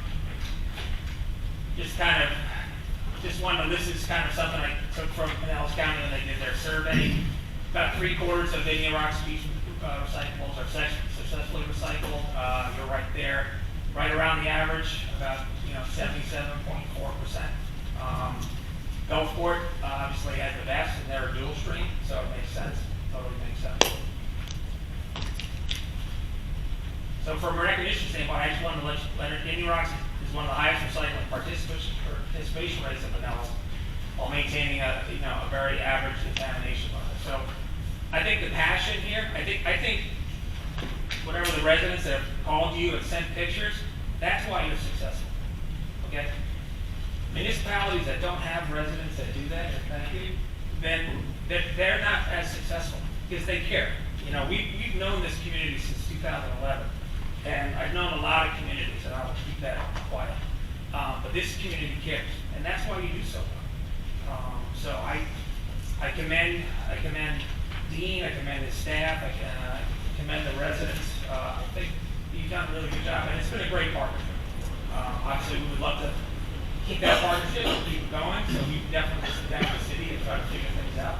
But I just want to, I appreciate you coming here, and that's kind of the one thing I really want to say is to really recognize what you guys have done over the Well, years. thank you. And I find it interesting when you go to page 12 and you're looking at that graph. Gulfport has literally a 4%, 4.9%. And I think you mentioned that they're the dual stream. Correct, yeah. Palm Beach County, it's not going back, sorry. But Palm Beach County, one of the reports I saw, has the lowest contamination rate in the state at like 15%, and they're dual stream. Dual stream basically is the people that really, really want to recycle. They'll take the time to put it in this bin and put it in that bin. You're trying to get the people, there's a certain percent of people that will never recycle because they think it's whatever. But there's some people that are just, I don't want two bins. I don't want the hassle for that. If it's one bin, I'll make it work. Yeah. And that's what we saw, but it's a trade-off. Yeah, it's convenience. Okay. So, So lastly, just going forward, we want to invite everyone, if we all can work out with Dean or Ryan, come out and see the MRF. You can see it in person. We'll set you up with some hard hats and the safety vests, and get you all, you can take a look at what goes on. Again, focus on continuous improvement. Looking at a SNCC program, we obviously would love to work with that. Continuing education, I think from an education standpoint, I think Indian Rocks Beach residents, for the most part, are very, very educated about this program. The new people coming in with the short-term rentals, I understand that's an issue. And then obviously enforcement, persistent operators. And you have this video of your MRF online, am I correct? Yeah, it's an older video. It was actually put together by the company that supplied us our equipment, Green Machine. So it's a little old. It doesn't show. We've put in some AI equipment. We have laser sorters. You know, like one day we'll have a machine where we just wanted to take out the colored jugs. We just do the laser sort, and it only takes out colored jugs. And then we'll send the material back in. We just want to take out the milk jugs. It's pretty cool to see. So I definitely, if you want to come see it, we'll make it happen. I just don't suggest going this time of year. It's really hot. Yeah, it's really hot. We'll wait till November. Try January. So, Mayor and Commission, what I will propose as next steps is to allow staff to go out and get a bid, right? Whether that's competitively bidding, piggyback bidding, or going out and finding and bringing that back, and then having this conversation about moving forward or not. And I think one of the things that whether we do piggyback and go out and get a new bid is to really look at the enforcement, right? Partnership and committing our resources to it and asking the provider to commit resources to it to come up with a process. I will tell you, I've already heard from neighbors too, and this is something that on the carts actually having. We talked about stickers, but just want to make sure it's clear. Having, hey, this is what goes in here sticker, not something that's embossed, but actually colorful and clear and specific. But then also going out and tagging, right? And so the tagging is the system of going out. You're not recycling and figuring out what that looks like. But I do think that there is an opportunity to at least bring forth something that, for consideration and then deciding on whether or not to move forward with it. And I look forward to it. Yes, sir. I wanted to make a comment. I think a lot of the numbers on the presentation, the high numbers I think are too high, and the low numbers are too low. But the thing that I like is you guys' attitude, and I like your driver's attitude, is that you've given me the feeling that you guys are into this, and you seem to know our city. You've been doing it for 5 years. So even though these numbers possibly are not the way that I would like to see them, but I think with the attitude that you guys have about our city and about us wanting to recycle from our city, I think it's a win-win situation. We could go out there for RFP and we don't know what we're going to get. You always have the 33 1/3 chance of it could be better, worse, or the same. Correct. So, and I've talked to your drivers before, and it's mostly the same guys. Yeah. And they take pride in what they do. Mhm. They really like the routes. They like working these routes. They get to know the residents. Residents get to know them. It says a lot. I mean, obviously, you guys have a municipal card on solid waste. I mean, you guys, your people that work those routes is probably friendly with everybody, and that's just the way it is. I mean, it's a unique industry, and our guys, there's a lot of, and I thank you because there are residents that recognize how hard these guys work. It's hot. It's hot nowadays, and it's tough. They come out bringing waters and stuff. It does our well to see that. So, yeah, we're committed. We're committed to obviously make this work. Obviously, we would love to see kind of go forward. If we decide to do an RFP process, then it is what it is. But I think we can work together and make something happen where you could avoid that and potentially avoid a transition during the holidays. great, thank you. Thanks, Ian. Thanks, Thank you for Larry. coming out. Can we get the list of addresses that Logan mentioned? Yes, Logan will. Yeah, I have in my office. Logan, if you could send it to me and I'll share that with the commission. All right, thank you very much. Thank you. Thank you. Okay, we're going to move on to the consent agenda. Ryan, would you like to handle section 5, 1, 2, 3, 4, and 25? I can add. Or 5.1, 5.2, 5.3, 5.4, kind of my deal. I mean, I can read it if you'd like. The consent agenda approval. I don't think you Okay. No, just ask if anybody wants to discuss any one of them. We have a motion to pull what items you want to discuss. If not, we consider a motion to approve the consent agenda as presented. Okay. Would anybody on the commission like to review or pull out any item on the consent agenda? Okay. No. At this particular point in time, I'm going to ask for a motion to approve the items on the consent agenda, 5.1 to 5.5. I make the motion that we approve the items on consent agenda as presented to us. Second. Lauren? Thank you. Commissioner Watt? Yes. Commissioner King? Yes. Commissioner Bigelow? Yes. Vice Mayor Wilson? Yes. Mayor Vaughn? Yes. Thank you. Okay.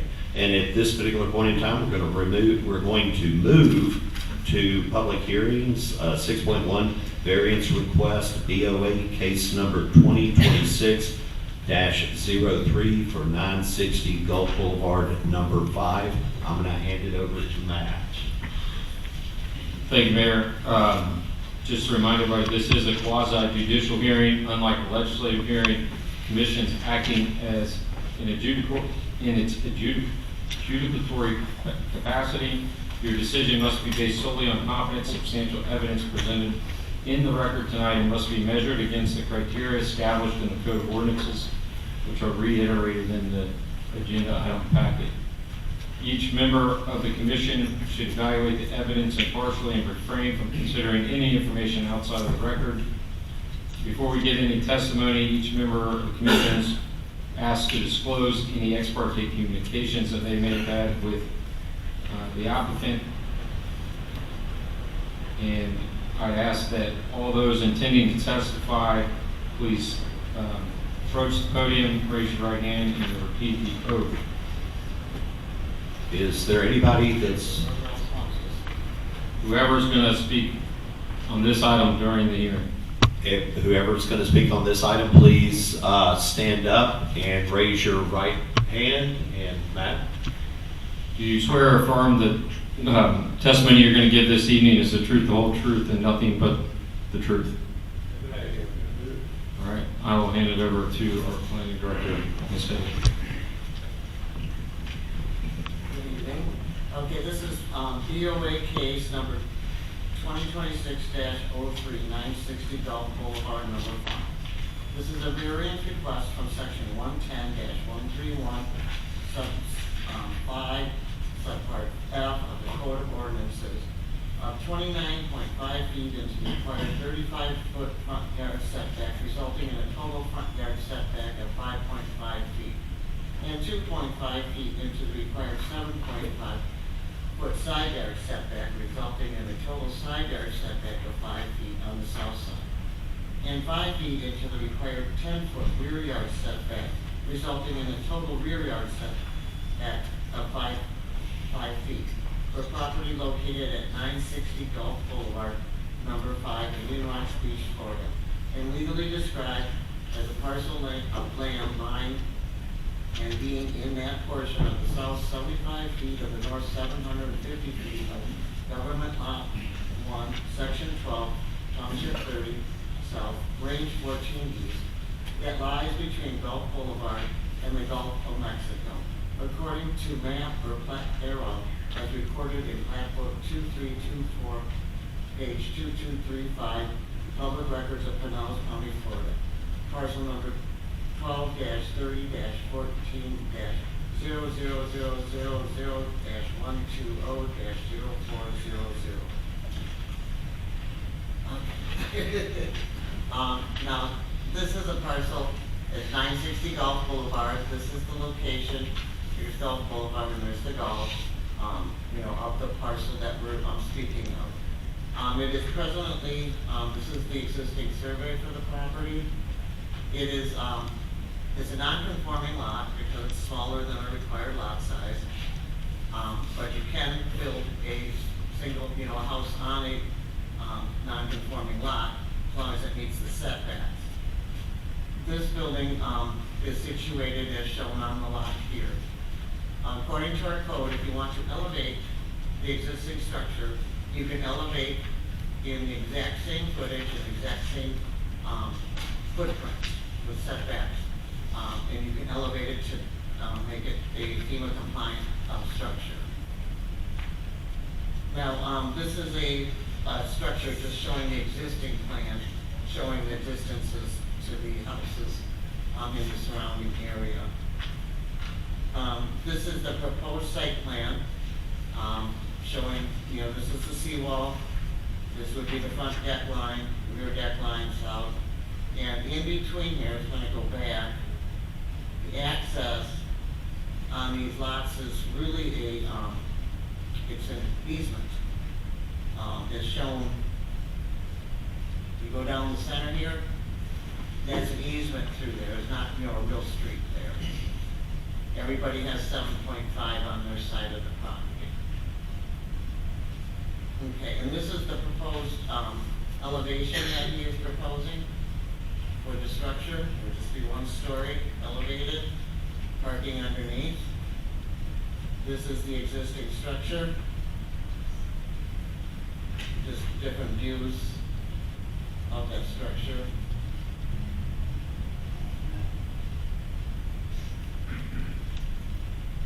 And that's from Gulf Boulevard. And with that, do you have any questions of me? Does the commission have any questions for Eddie? I do. Okay, please. Just a couple quick questions for you. So if we were to, they want to go 1 level above parking, but if we were to approve this plan, the variance request, is there anything that would stop them from doing 2 levels? Or would this give them the leeway to do that if they wanted to do 2 floors instead of 1? Right now, our code allows for the existing square footage of what the existing house is. So if they wanted to make it larger, they're looking at, right now, the existing square footage of the house is 480 square foot, and they're asking for 991. And to get that 991 is to increase the setback, to reduce the setback. And right now, their rendering shows 1 story. Right. But they could do 2 stories, is that correct? I think if they ask for it, yeah. And then, do you know how the BOA voted on this item? Oh, I'm sorry. The BOA denied it 5-0, and there are numerous correspondence in the packet as well. Thank you. Is there anyone else on the commission that would like to ask Eddie a question or make a comment before I open it up to the floor? Before you open up to the floor, sorry, I'll let Ben answer that question. Does anybody else have a question for Eddie? Does anybody have a question for Eddie? I was just curious, you said there was numerous correspondence. Will that be shared with us at some point? It was in your agenda packet. Oh, okay. Let me kind of rephrase that question, Eddie. We had 26 people that did not want this to happen. That's correct. Okay. Right. Of the 26 people that did not want this to happen, they viewed this and they made their voice known to you. Right. Okay. Right. And there were some of the concerns was the driving down the easement, what it would do to the water line, how construction would be handled. A lot of them were from the condominium to the south. That, we're talking about that, of the closeness to the seawall and that kind of Precisely. And I'm going to kind of rephrase Commissioner Watt's question. May I do that? If there were no request for expansion of or taking over the easement or the setbacks, could this house become a 2-story house and they gain extra square footage without asking for a variance? Not according to our code. Not according to our code. Is that Because it's non-conforming. Because it's If non-conforming. it was a conforming lot, then we have some provisions in our code that talk about the 5-foot side yard setbacks to the older homes in various areas on the east side. But No, they could not enlarge it more than what this is. They cannot enlarge it more. So without a variance. Is this a new purchase? Pardon? Is this it's irrelevant, it's irrelevant. So, I'm sorry, let me just, I want to try one more After time. you. Okay, so right now, the building without any request for variance is about 500 feet. 400 feet. 480, some- right. And then if they wanted to, could they today elevate it at 480 something feet with one floor? Yes. Could they do it 480 something feet with two floors? Not according to our code. Not, okay, thank you, thank you, appreciate it. Well, if you noticed at the beginning of that property, there's two elevated houses right there. Right. Have those been there the whole time, or have they recently been? I think that they've been there since I've been here, you know. Okay. I think they were built that way. Golf. And I don't know. Yeah, when you pull into that entrance right there, they're immediately on your right, on your left and right. Right. So I think it's unit one, I don't know what the other units are, so, Maybe they wanted to be up higher, who knows, so at they that went time. over the top of the other ones, yeah, makes sense. All right, I didn't know if that was from a previous storm from how many years back, or what that particular case might be. Yeah, I don't know if anybody So, else knows. If anybody knows. So, I Before, yes, ma'am. There was a number of people that stood up and took the oath that want to testify at this hearing. Before you go on to non-parties Okay. that want to give Before I open testimony, it up to the floor. I ask that you allow the applicant to make any statements that they wish. Is the applicant here? Would you like to make a statement? Yes, sir.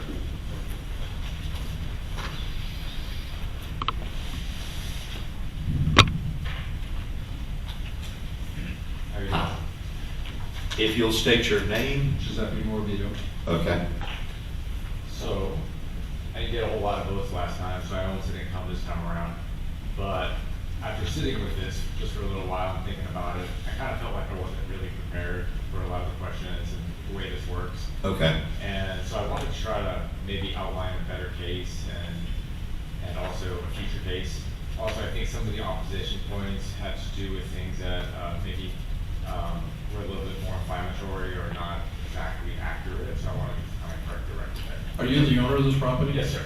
Yeah, so I purchased it about a year ago, and I'm okay with what is there now.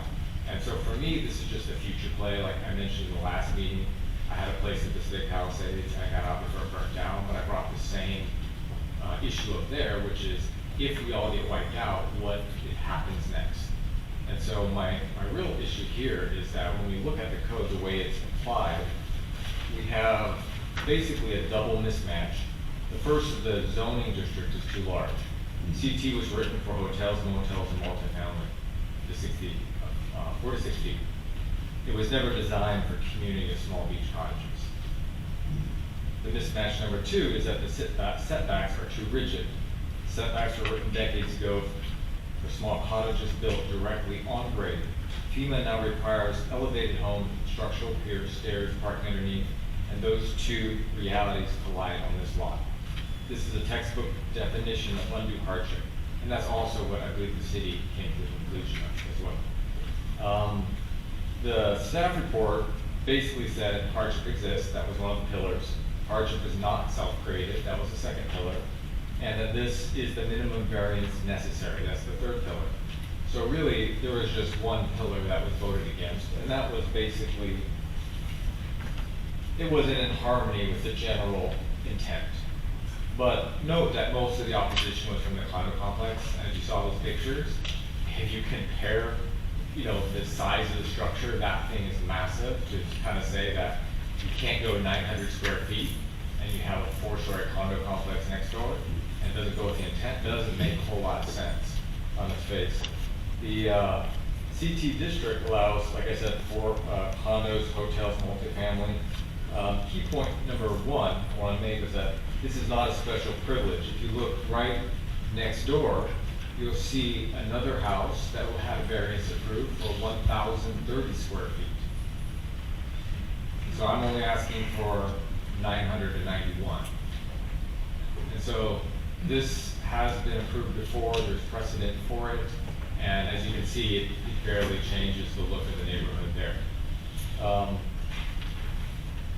Key point number 2, yes, I can rebuild within the existing footprint, and this really applies to all of us, because if we all get wiped out at one time, we have to comply with FEMA. And FEMA requires that new construction in this coastal high hazard zone be elevated. That changes everything. Elevating on piers requires space for the piers, FEMA compliant elevated access for stairs that did not exist on original grade. Parking must also be accommodated underneath the elevated structure. The existing footprint cannot absorb all these new requirements and still leave functional space. The hardship is that I cannot build a functional code compliant FEMA elevated home. So the right question is not, can something be built to? The right question is, can this legally existing lot support a reasonable residential use under FEMA's elevation requirement? And the city already said that was a no. So that was one of the pillars. Key point number 3, one of the commissioners raised concern about the proximate, the distance to the next neighbor. At the time, I didn't have the measurements.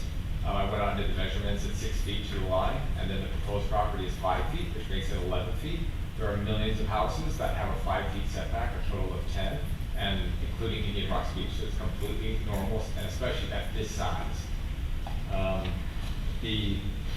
There's nothing unusual or unsafe about the distance. It's the norm, not the exception. Key point number 4, most objections that were raised were involving sewer and water lines, construction trucks and staging, dust, noise, and parking. So this is all stuff that would happen irregardless of the variance approval. And this is more in the construction process, nothing to do with variance. So when you said there were some complaints at 26 Mill, some of the neighboring complaints, also there were a lot of neighbors that were very positive about doing this. And I'll explain why. In the previous opposition, they said property values would go down, which is incorrect. Never has that happened. There's no evidence to point to that. New FEMA compliant construction raised its property values. There's no data to suggest otherwise. Right now, these cottages are too small to have and have inadequate parking to attract residential buyers. That suppresses their value and limits the market to investors who are chasing rental returns that are frankly not very high. If owners are allowed to modernize, add functional living space, and provide 2 parking spaces, residential buyers enter the market. That increases demand, raises values, and creates a natural incentive for further improvements throughout the community. This is what it looks like. Higher values attract owner occupants. Some rentals convert to primary residences. Fewer rentals means less supply, which means less traffic. Remaining rentals, including the condos next door, become more valuable because supply tightens and demand stays the same. So my proposal does not hurt the neighbors, it helps them. Key point 6, the community has a chronic parking problem, and this proposal is part of the solution. If each one of those were raised, we would double parking spaces, right? Because right now everyone has their own parking space. So I guess in closing, I'm not asking you to rewrite the zoning code, I'm just asking you to look at what the variance process was created to do. Recognize the hardship that is not self-created. Apply the code reasonably, allow reasonable use of a legally existing lot. The proposal is smaller, lower, and less intense than what CT already allows. The staff already agreed on 3 of the 4 criteria. The unit across got 1,030 square feet. I'm asking for less. The CT code was written for hotels, not beach cottages. The setbacks are written for at-grade, not FEMA. The code was never designed for this situation in either direction. This is the definition of undue hardship. This is why the variance process exists. And I think last time we didn't have these pictures, so I wanted to submit them because I can talk with you all day. But if you see with your own eyes, there's no case, number 4, that this is not in harmony. That this wouldn't be in harmony when you see a pink building next door and a massive orange building to the other side. How is a small 900 square foot where I'm only asking for really a 2-foot variance increase, so it should be 7 feet, and I'm just asking to go to 5 feet on each side. How does that disrupt the harmony? what it does is open a pathway for everyone in case there is a hurricane. And one thing I do like about this commission is everything we talked about tonight was forward-looking, the hurricane preparedness. You mentioned something about parking meters, right? And then also the website, I went through the website to do the short-term parking thing, which was a nightmare. So I'm glad this website is working better, but everything we're talking about is looking forward. And that's what this variance is requesting, because if this doesn't happen, we don't really have an alternative. Our only alternative is to go up, which is so cost prohibitive for that tiny lot, no one's gonna wanna do it. And if they did, it would be pencil houses, and we'd all have to sell our own places to do something like that. It wouldn't be economically viable. So, that's my argument. I appreciate you considering it. Thank you. Thank you for your time. We had a couple of other people that raised their hand and wanted to speak.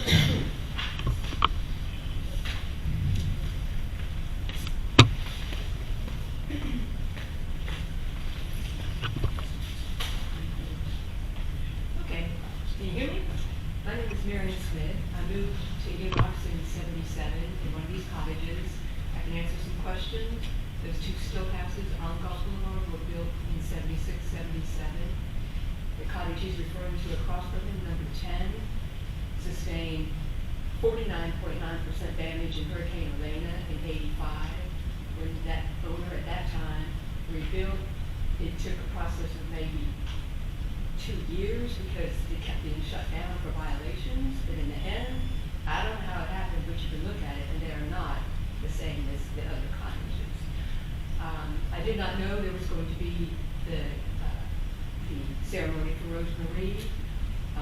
I believe in saving these cottages. I bought several calendars throughout the days, and there's a certain integrity with these cottages. As I say, my husband and I, Richard and I, own this cottage. We live there full time, although most of the other cottages have gone to short-term rentals. As Giuseppe stated, our main concern is the plumbing underneath the driveway. It goes back to 1950, and if he and or the contractors would agree to possibly sign an agreement to be responsible for damages, you know, we may move forward with it. But again, there's no parking for construction trucks, or storage of materials, or God forbid if there was another hurricane or storm, how is all this material going to be secured?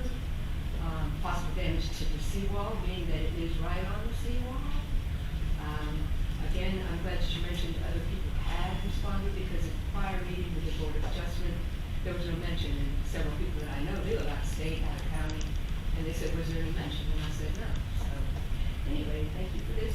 Do you live in that complex right there? I live there full time. Which unit are you in? Number 7. 7. Okay, thank you for your time. Thank you. Thank you.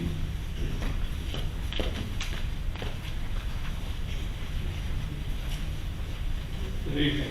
My name is Brian Abrams. I live at the units next door, the Vinci condominiums, and I've lived there for 13 years since the unit was built. When we look at the unit that he's talking about rebuilding, I think it's already encroaching on the 7.5-foot setback that's required. In fact, we have a seawall, not a seawall, but a wall that's splitting out properties that one of the renters in the past year backed into and knocked the wall over. So that's one part of the parking problem that he has. So it seems like the variance that he's asking for is excessive for the footprint of that unit. Probably should have done more research before purchasing the property. I know it was rebuilt without permit after the hurricane. I don't understand how he even anyone has a CO for living in that unit today, because it definitely was not built and had permit to do that. We had 3 feet of water and sand in our parking garage, and Gulf Boulevard was an ocean. So there's no way that unit could have had, 1 inch of water is, I think we talked about that last time. We were there. Yeah, so impossible for that. Right now, I just think that we need to look at it and say that, you know, he should have done more research before purchasing the property. He purchased it knowing the footprint that it was. In my real estate that I've done, you have to do that, if you want variances, you gotta do that research before you purchase the property. Otherwise, you're kind of stuck with what you bought. That's it. I think that that's all that we have. If there's any questions, let me know. Thank you. We had another person that raised their hand. Did anybody else want to speak? Matt, you recall? I don't recall who it was. At this particular time, I've asked everybody to raise their hands. Is there anybody in the gallery that would like to make a comment on this?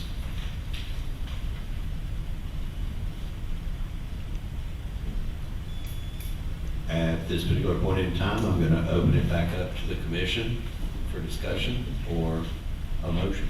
I think at this time you can close the public hearing and then discuss. We'll close the public hearing and open it up to the commission. Can I ask one quick question? Is the house currently inhabited? Is it being, it's functional at this point in time? Sorry, I should have asked it. Yeah, currently it's a short-term rental. Okay. I bought it last year and they inspected it. Inspector said there was no damage in it. It was never rebuilt. It was just, you know, bought as is and continued as short-term. Okay, thank you.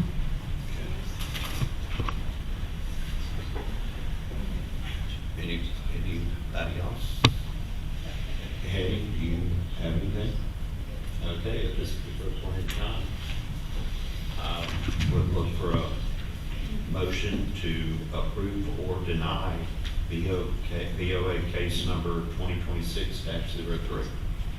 I'll make a motion to deny the request for a variance request, BOA case number 2026-03, 960 Gulf Boulevard, number 5. Second. Okay, I have a first and a second. Lauren, and before you call roll, an affirmative yes means it's denied. Okay. Thank you. Commissioner Watt? Yes. Commissioner Bigelow? Yes. Commissioner King? Yes. Vice Mayor Wilson? Yes. Mayor Long? Yes. The motion is carries.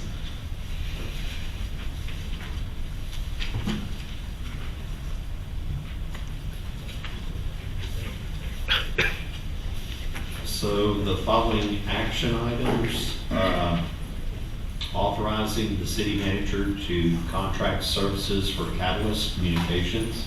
I'm going to hand it over to Ryan. Thank you, Mayor and Commission. So back in our strategic planning session in April, we talked about coming up with a strategy to help tell our story better as it relates to impacts of short-term rentals in our residential neighborhoods.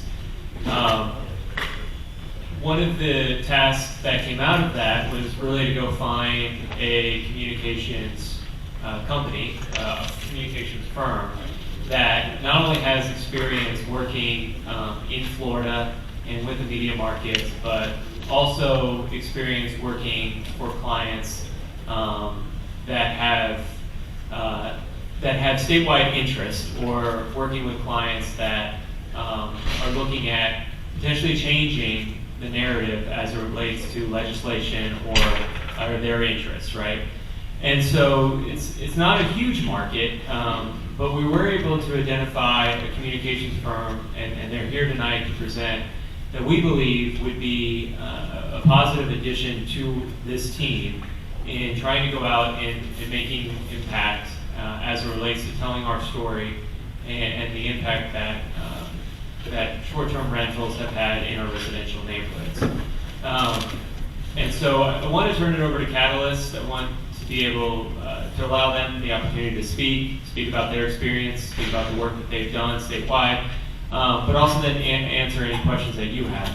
we've had a number of conversations leading up to this with Catalyst, both Matt and I, to really talk about and just articulate what the desire was of this commission out of that strategic planning session, and to preliminarily talk about strategy moving forward. But I wanted to turn it over. I wanted to have them here. I wanted to allow them the opportunity to present, and then obviously allow or ask that you consider entering into a contract with them. But with that, I'll turn it over to Preston with Catalyst, and I know Peter's here as well, and kind of handle it from here.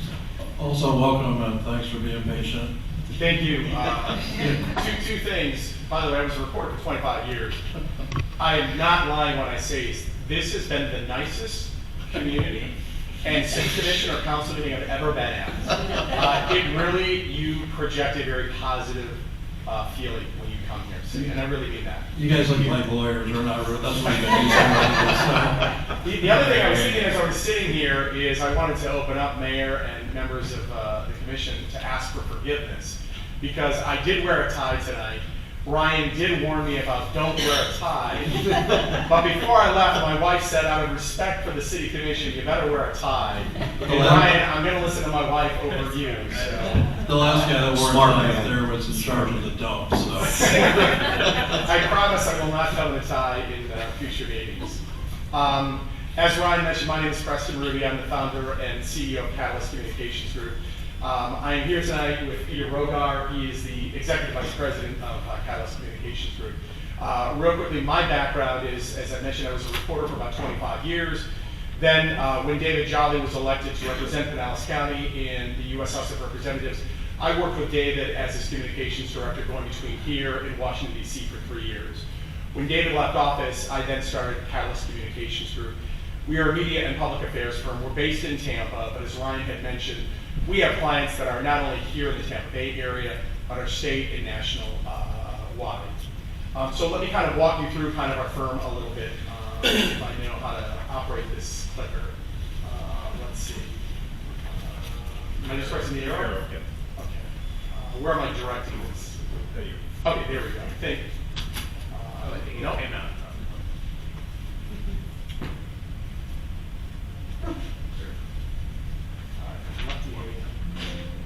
Next slide. There we go. Okay. So Catalyst Communications Group, as I mentioned, we're based in Tampa. One thing that's a little bit unique about our firm, and this is really the DNA of our company, is that most of us have worked in the media. Combined, we have more than 250 years of experience working in the media. And I think that that ability to identify stories, to identify what outlets want, to identify publications, I think that's brought extreme value to our clients. The other thing is that we are at a unique intersection in that we also, a number of us have worked in the political field. We've worked on campaigns, that strategy, that mindset, we bring that to our clients, and I think that's been exceedingly helpful to our clients. The company, as I mentioned, I started 9 years ago and it was just myself. Today there are now 17 people in the company. We have grown through referral. We have not actively gone out to solicit business. I call that kind of a way to manage your growth when it's coming through referrals, but I think our work largely speaks for itself. We've done 4 RFPs that I can think of in the 9 years. We've won 3 of them. One of them for PSTA is a contract that you're piggybacking off of, or would be piggybacking off of with our company. Let's move to the next slide. This kind of gives you an idea of some of the services that we provide. Public, or PR, if you will, is kind of the core of what we do. But we have a number of clients that, to be honest with you, they either don't want to be in the media or they want to navigate dealing with the media. And so I would point to things like strategy, messaging. As I would explain, we're at that intersection of media affairs and government affairs. We do not lobby, although I am registered as a lobbyist for one of our clients for certain conversations they may want to have. We leave that to the experts, a number of firms in the area we work with extensively. But really, we want to be able to help our clients navigate what meetings do they need to schedule? Who do they want to meet with? What is that messaging going to be now, 6 months from now, a year from now? How is that going to play out? Crisis management, media training, these are all things that we work with on our clients. If you Google our company's name, you're not going to find who we work with. And I would tell you candidly, we have the best clients in town, bar none. That is because our DNA is to work for our clients and put them forward. But I'm not afraid to share who some of our clients are. As you look at this, Sarasota County, PSTA, Kettler, which is doing gas works in Ybor City, Casa Ybor, which is Darrell Shaw, for those of you who understand or know the development world. Hancock Whitney is a really B2B bank. Aquafence has been in the news a lot. They came here from Europe. They're at Water Street, Tampa Bay Water. We've been with them for 5 years. Water Street, which is SPP, I work with Josh Staub, the CEO on that. Tampa Bay Lightning, Jeff Bennett, the former majority owner, and the current owners we work with, College Hunts, which their CEOs live here in the Tampa Bay area, but they're nationwide. The Florida Aquarium, one of our longest clients, a nonprofit. Mosey, Jet ICU, the Tampa Bay Sun. We have more than 50 clients, and we do not take everybody. We are selective. I'll talk a little bit about in a second why I wanted to work with Ryan and why I wanted to work with all of you on this particular issue, but I always say that we have great clients that I have a test that if my phone rings and I look at it, I want to make sure that it's somebody that I actually want to talk to. If it's like I don't want to talk to that person, it's probably not somebody I want to work with. And one of the things that you would see with a lot of our clients is that either they are philanthropic, they're community facing, they're family owned. That is a common thread in a lot of who our clients are. So in preparing for tonight, I thought of 2 case studies that I wanted to bring to your attention. 2 things that we had worked on to change state law over the last couple of years that I think are really applicable in some level in terms of what I think this community wants. This first one was a cigarette ban. Our client that we continue to work with is an organization called Ocean Conservancy. And they had worked with State Senator Joe Gruters down in Sarasota. Senator Gruters wanted to change the state law on this to try to allow municipalities like yourself the flexibility to enact a ban if you thought that that was something that you wanted to. That legislation languished for several sessions until we got involved with Ocean Conservancy, and we kind of plotted out a course. Working with some elected officials, a lobbying firm, and us, we came up with a plan that involved both artwork of large cigarette butts that we placed, doing a series of news conferences, op-eds, not just here in the Tampa Bay area, but around the state in certain districts that we identified were key to either lawmakers that were not in support of this to apply some pressure, or to celebrate those lawmakers that were standing with us. During the course of this, within 1 session, we were able to successfully change the state law, so now municipalities like yourself or counties can go ahead and enact a ban on public beaches to keep cigarette smoking out. Another piece of legislation that had languished for a number of years, and this kind of talks a little bit about it. I think you have this has been sent to each one of you if you want to read the text on these, but I won't bore you with that. Generated a significant amount of media attention. State Representative Jackie Toledo, one of her kind of real core things that she wanted to have changed was texting while driving. For me, it seems like a simple change that everyone would get behind, right? I don't want to be on the highway or on a road with somebody else that's got their phone out and they're texting. She could not move this forward. She tried it for a number of sessions. We were connected, we got with her, again, we laid out a plan. The real key on this one was we identified a family that unfortunately lost their 9-year-old son to a truck driver who signed in the back of their SUV when they were stopped on the highway on I-75 and he was killed. Talking to the family, their willingness to share their story. This was one of the news conferences that we did. Working around the state, talking to lawmakers, again, having that same kind of approach, identifying not just them, but other cases that we could bring forward. Within 1 session, we changed that law. There is now distracted driving. It wasn't to the extent that they wanted, but it was the first step towards, I think, making our roads safer. And that brings us, I think, to the situation that you're in here on Airbnbs and allowing municipalities to essentially have the freedom to put in some restrictions if that's what you choose to as a community. I told this to both Ryan and Matthew when we met. I firmly believe that you're on the right side on this issue. I do believe that municipalities over the next couple of sessions are going to be given that right back. And I and our team are excited about working with you because I think if that is the direction you want to go, that is the right direction. So it is a passion project, if you will, for us to work with you. As I've talked with Ryan and Matthew, we would like to build a coalition over time. You can't do this alone. You have to find other municipalities, not just here in the Tampa Bay area, but around the state. And I think it is a right of this community to make a decision on how you want to govern that you should be charged with, and not the folks in Tallahassee limiting your abilities on that. So with that, I'm willing to answer any questions that you may have about myself, the issue, or our firm.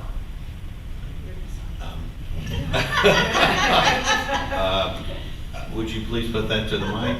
I said, where do we sign? You've read what we've done. I know you've had great conversations with Ryan, so have I, about you guys. We dedicated our new commission to a task force, an initiative. You've read our resolution that every one of us signed. And I'm ready to sign as well, to be honest with you. Do you have something, Commissioner White? I do just have a quick, so yes, I'm ready to sign. The second question was, do you think at some point in the process we will need to engage a lobbyist? Because I think I heard you say you don't, so would that be a separate action item? Yeah, my advice to both Matt and Ryan on our last call was at some point, I think you want to have some conversations and bring on a lobbyist that we can work in tandem with. Look, we know certainly the Tampa Bay landscape. We also know the landscape in Tallahassee. But, we're not there every day, especially during session. That's not our area of expertise. I can certainly pick up a phone call and have conversations with whomever it is that you want. But I think, let's be honest, Tallahassee's a bit of a game. And if you want something done, you're going to need to hire a lobbyist and a firm that can help us and that we can work in concert with that. So, that makes sense. When I go back to the statement that we all just loved, that you said you think in a couple of sessions things may be turning. What makes you think that?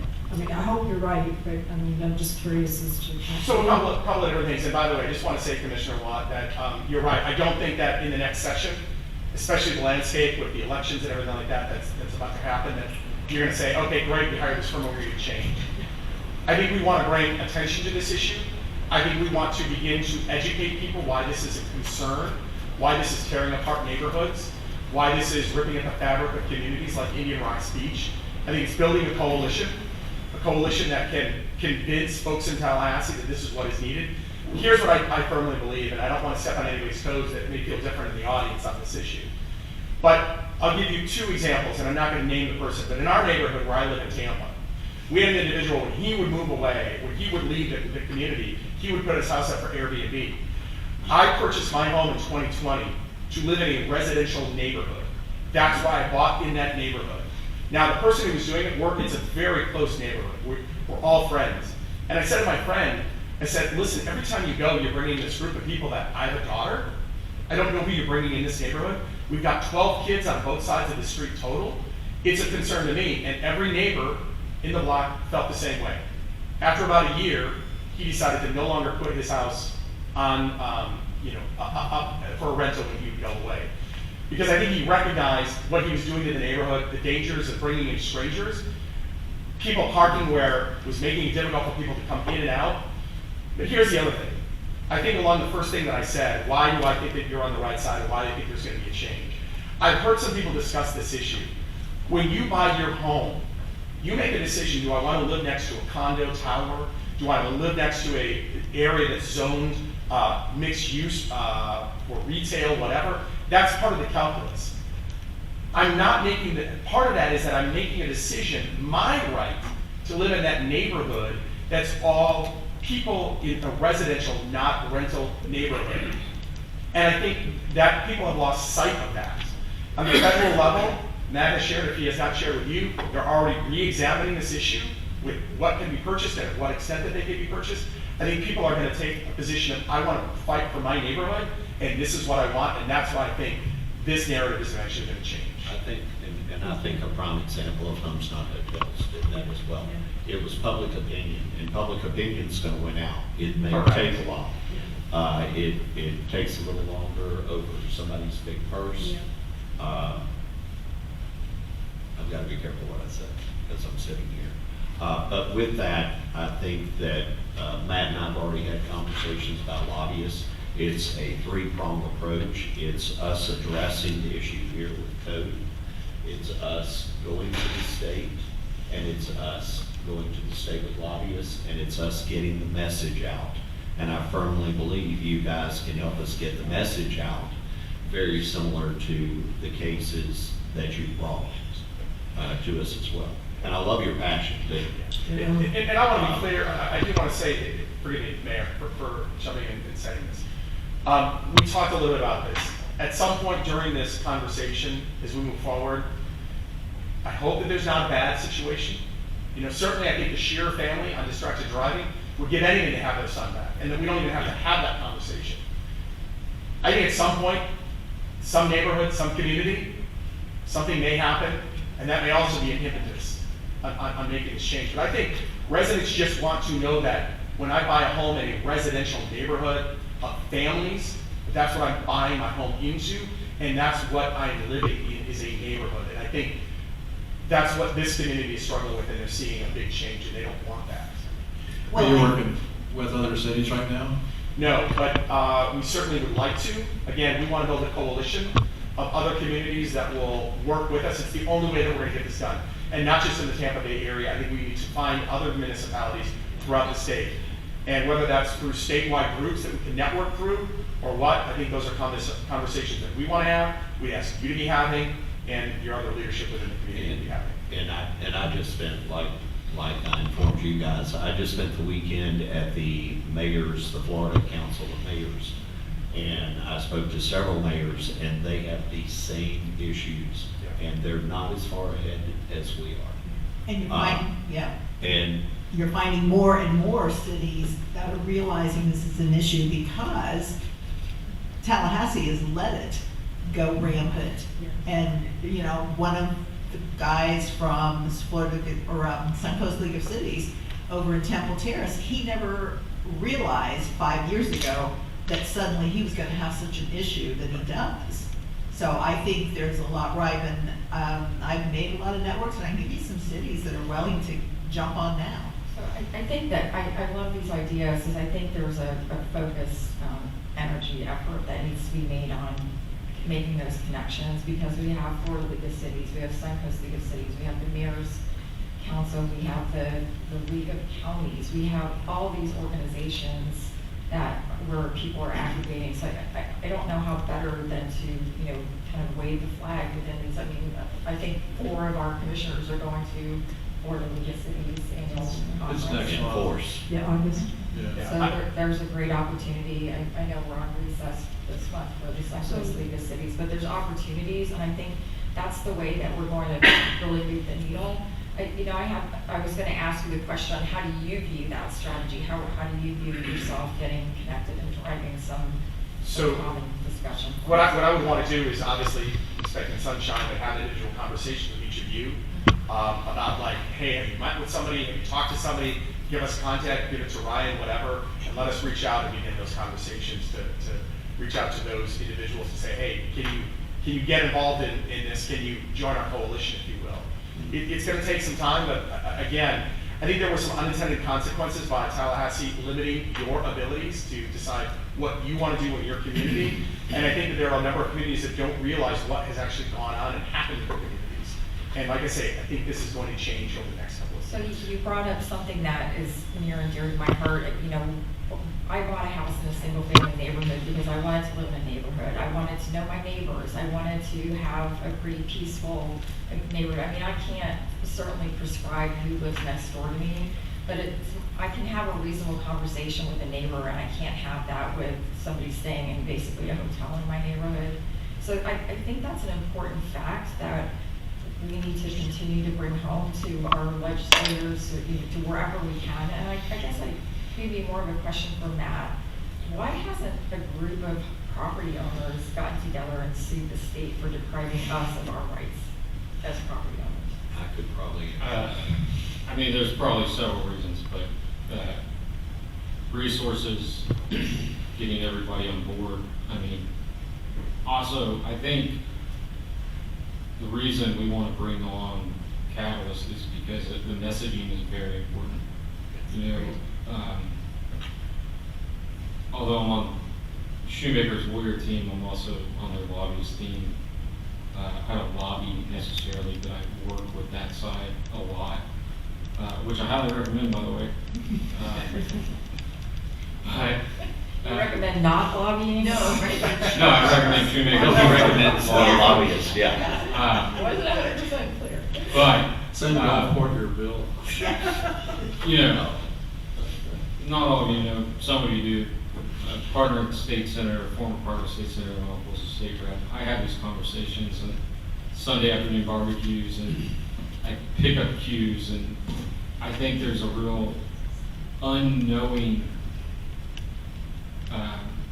sense of what's really happening to neighborhoods by short-term rentals. I think it's very easy to be dismissed as, oh, let's complain about beachgoers. Like, what are, you know, people need to just enjoy their life. What are they complaining about so much? Like, no one saying that, but just that's the sense I get. But once I've been here for a while, over I guess a year now, and once we went through that strategic planning session, and then I have these conversations at Sunday afternoon barbecues where you realize what's going on with these corporations coming in and buying up all these homes. It's a different response. It's a completely different tone. What Preston touched on was how Congress, it passed an act. I don't know, I think last I heard the president was looking not to sign it, but it will go into law if he doesn't, but he's not going to veto it, is what we're hearing. I think that already happened. Okay, so it limits corporations.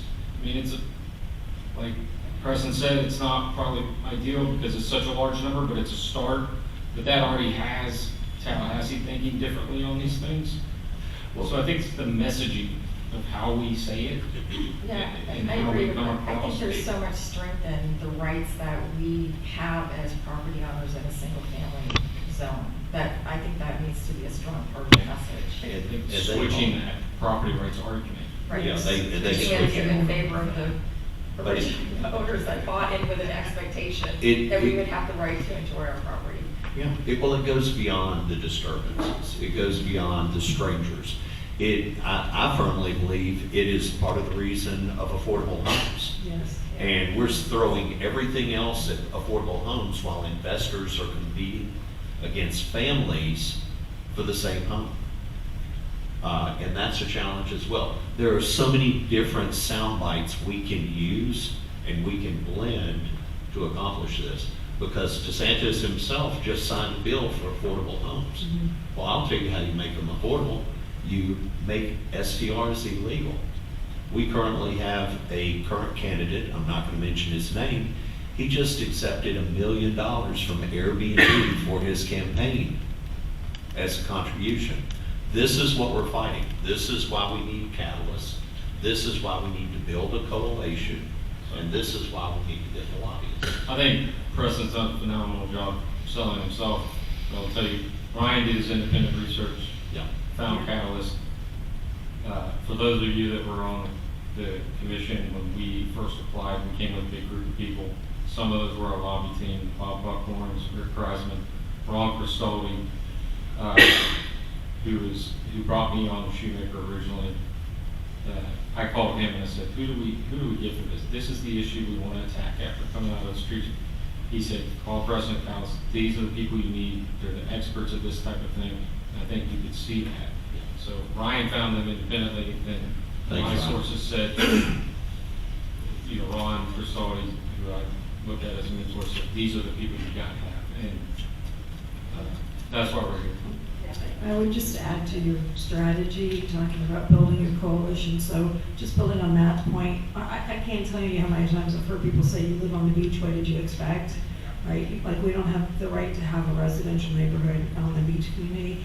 And a lot of people think it's just a coastal community issue, and it's not. I mean, you've got, Largo community is dying, Seminole is having all kinds of issues. Whoever thought Largo community would be a hotbed for Airbnbs, but I know people personally who live there who are in a nightmare situation.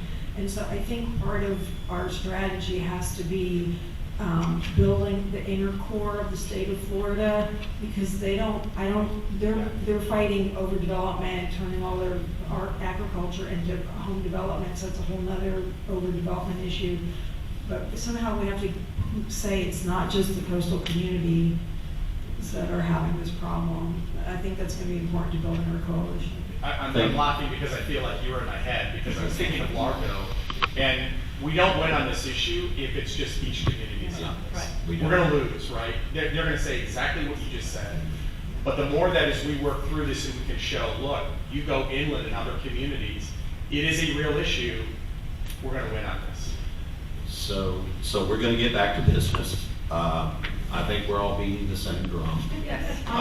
With that, what I'd like to do is I'd like to kind of bring us back to the fold and talk about authorizing Ryan, our city manager, to contract services for Catalyst Communications. Do I have a motion? I make a motion that we authorize Ryan Henderson, our city manager, to contract services with Catalyst Communications ASAP.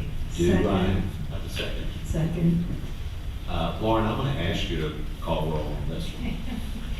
Commissioner Watt? Yes. Commissioner Bigelow? Yes. Commissioner King? Yes. Vice Mayor Wilson? Yes. Mayor Vaughn? Yes. Thank you, and it's passed. Carries. And if I just may say one other thing, first of all, thank you for the kind words, Matt and Ryan. It's been a pleasure working with both of you. We genuinely look forward to working with you guys on this issue. It's not going to be easy, but again, I really feel like you're on the right side of this issue. So look forward to talking with Bill in the future. There's no easy day. Yeah. Thank you. Thank you, Thanks, Ryan. Peter. I appreciate it. Let's go to action item 7.2, appoint an applicant as an alternate member number 2 of the Board of Adjustment and Appeals for a 3-year term to expire June 30th, 2029. I'd like to make a motion to appoint Vicki Goonan. Well, we're going to let Lauren kind of, I'm sorry. I just wanted to say that Stuart DeBoer resigned, this past June, and he stayed on the board. He was on there for 10 years, was one of the longest members, and he stayed on. He wanted to actually resign before. Yes. We only had 3 members, and he stayed. He's got little kids that he wanted to stay with. can we send him a letter? Yes, we have to. He really believes in this community, and so you guys did a great job of, filling that board. And the reason we have these alternate positions, and it's working. So the alternate positions move. So now that's why we have an open seat, number 2. So that's all I wanted to say. Okay. Now I'd like to- Commissioner Wanda, you were saying? I'm sorry, I'm getting a little tired. I'd like to make a motion to appoint Vicki Goonan as alternate member number 2 to the BOA of Appeals for a 3-year term. I second the motion. Lauren? Sorry. Okay, so let's take a vote. Commissioner Watt? Yes. Commissioner Bigelow? Yes. Commissioner King? Yes. Vice Mayor Wilson? Yes. Mayor Vaughn? Yes. And I just wanted to correct that it's actually, she'll be completing his term, which expires June 30th, 2028. Thank you for the correction. For those who were persistent in sitting through this entire meeting. Mayor, I'm sorry, we do have one more item. Oh, we have one more item? It's the continued item on the millage rate, setting the maximum Oh, millage rate. thank you for Yeah, reminding me. we just need to take Okay. an action on that. Need to make a motion to approve it.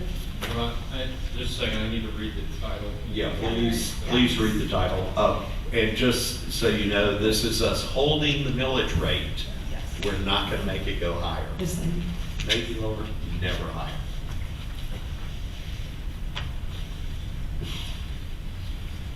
It's the first reading of Resolution 2026-14, Resolution City Commission of the City of Indian Rocks Beach, Florida, establishing tentative millage rate for fiscal year 2026-2027, providing for an effective date.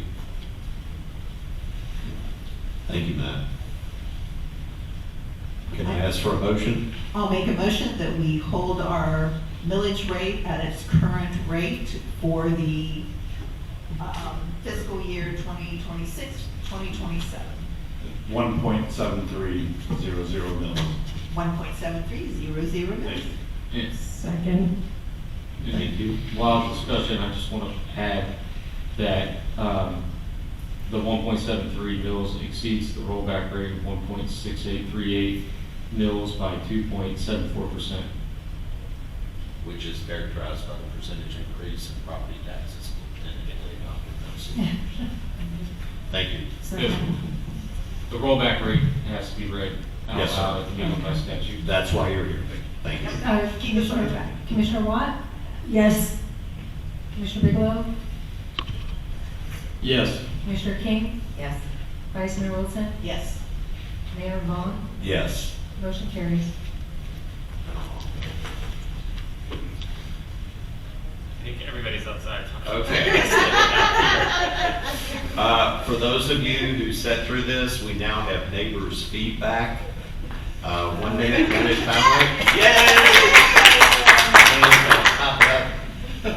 Didn't have anything to say before. Just two things. I thought the presentation by Catalyst was great. Could you just state your name for the record? That's okay. in 914 Harbor House Drive. Thank you. Sorry. I do think that was a great presentation by the Catalyst person. I would like to understand the budget that's been allotted for this, and the transparency for any lobbyist costs that would be associated with this as well. Because I didn't hear any fees associated with signing a contract. Robin, did we? Yeah, the fees that were presented in the budget when we were discussing the other contracts agreements for fiscal '27, it would be total of $5,000 per month or $60,000 for the year beginning October 1, 2026. And Robin, I think that was in the deck that you put out. Do you remember what page that was by any chance? Oh, I saw it in the. Yeah, it's in it. It's in the deck for this meeting. It wasn't before though. The version I had earlier didn't have it, so I appreciate that. Okay. Thank you for actually responding. I know you're not supposed to respond to That's what we I think did. you did at the last one. It's on, under the agenda work session item, it's on Yeah. it's under introduction and budget highlights. Okay. And So then on that's the on the agenda. budget one. Mhm. Okay, And on the the budget agenda one. memo, it Okay, has yeah, budget looking one. at the, Go look at the budget when it's there. The second one is on recycling. I really think we need to be very conscious about what we're thinking about recycling. I keep hearing about what we're gonna do to remove stuff, what we're gonna do to not have recycling. I'm a firm proponent of recycling. I understand that there's expenses associated with it, but I think we're doing a great job as a city. If we have offenders, they should be addressed. We shouldn't be taking away from the entire city because we think we have a compliance issue. And I also think that not everyone puts their recycling out every week because I live in a two-person household. It would take a lot for me to fill that bin every week. Sometimes it doesn't, but sometimes it does. So I do think that it's very important that we don't lose sight of recycling. And anything we don't put in recycling goes into our waste, which will increase the amount of waste that we're doing, and we'll get more charges from Pinellas County for our waste. Thank you. Thank you, Beth. Anybody else? Yeah, come on, last call. Come on. No? Okay, everybody's shaking their heads, so I'm gonna close. I make a motion that we adjourn the meeting. Well, we have future agenda items. Oh, wait a minute, I didn't have one. You should always, at this particular point in time, I'd like to make a call for future agenda items. I'm gonna start on this side, okay? Commissioner, do we not have any? Commissioner Bigelow, sir. I do not. You do not. This is, yes. Are you It ready? was funny that when I looked at the catalyst thing and went, oh my gosh, they've already known what I wanted to address. Picking up trash a few months ago, a couple of us talked about approaching non-smoking on the beach. And we'd like to address that in a future meeting. Including the parks also. I thought we Yeah, had it. there's a city ordinance, you do have a city ordinance that prohibits smoking, all tobacco products at the parks, but it does not include the sand or the beach. Yeah. So we would not, we would just be expanding the territory. Yeah. To include the sand or the beach. Yeah. So that makes it an easier proposition? That's what I'm hoping. And we don't have to That's a go to the question for county now. for that. No, I think Because the state as, allows. yeah, as the gentleman from Catalyst That's stated, the like statute changed allowing Yeah. cities and counties to adopt an ordinance prohibiting. You can prohibit cigarette smoking, vaping, e-cigarettes, you cannot prohibit cigars. Yeah. Really? Cigars don't leave, they're all. They have a pretty good lobby. They Following stay. here, so. Question think the Ray or politicians city? put that in. I think you're right, but yeah. Good suggestion, I have a list of future items, but I'm gonna cover them with Ryan at a later date. And just for, purposes of this body, items that come out of that meeting, we will bring back before the body for discussions. At this particular point in time, I am looking for a motion to adjourn. I'll make the motion to adjourn. Second. All in favor? Aye. Thank you, guys.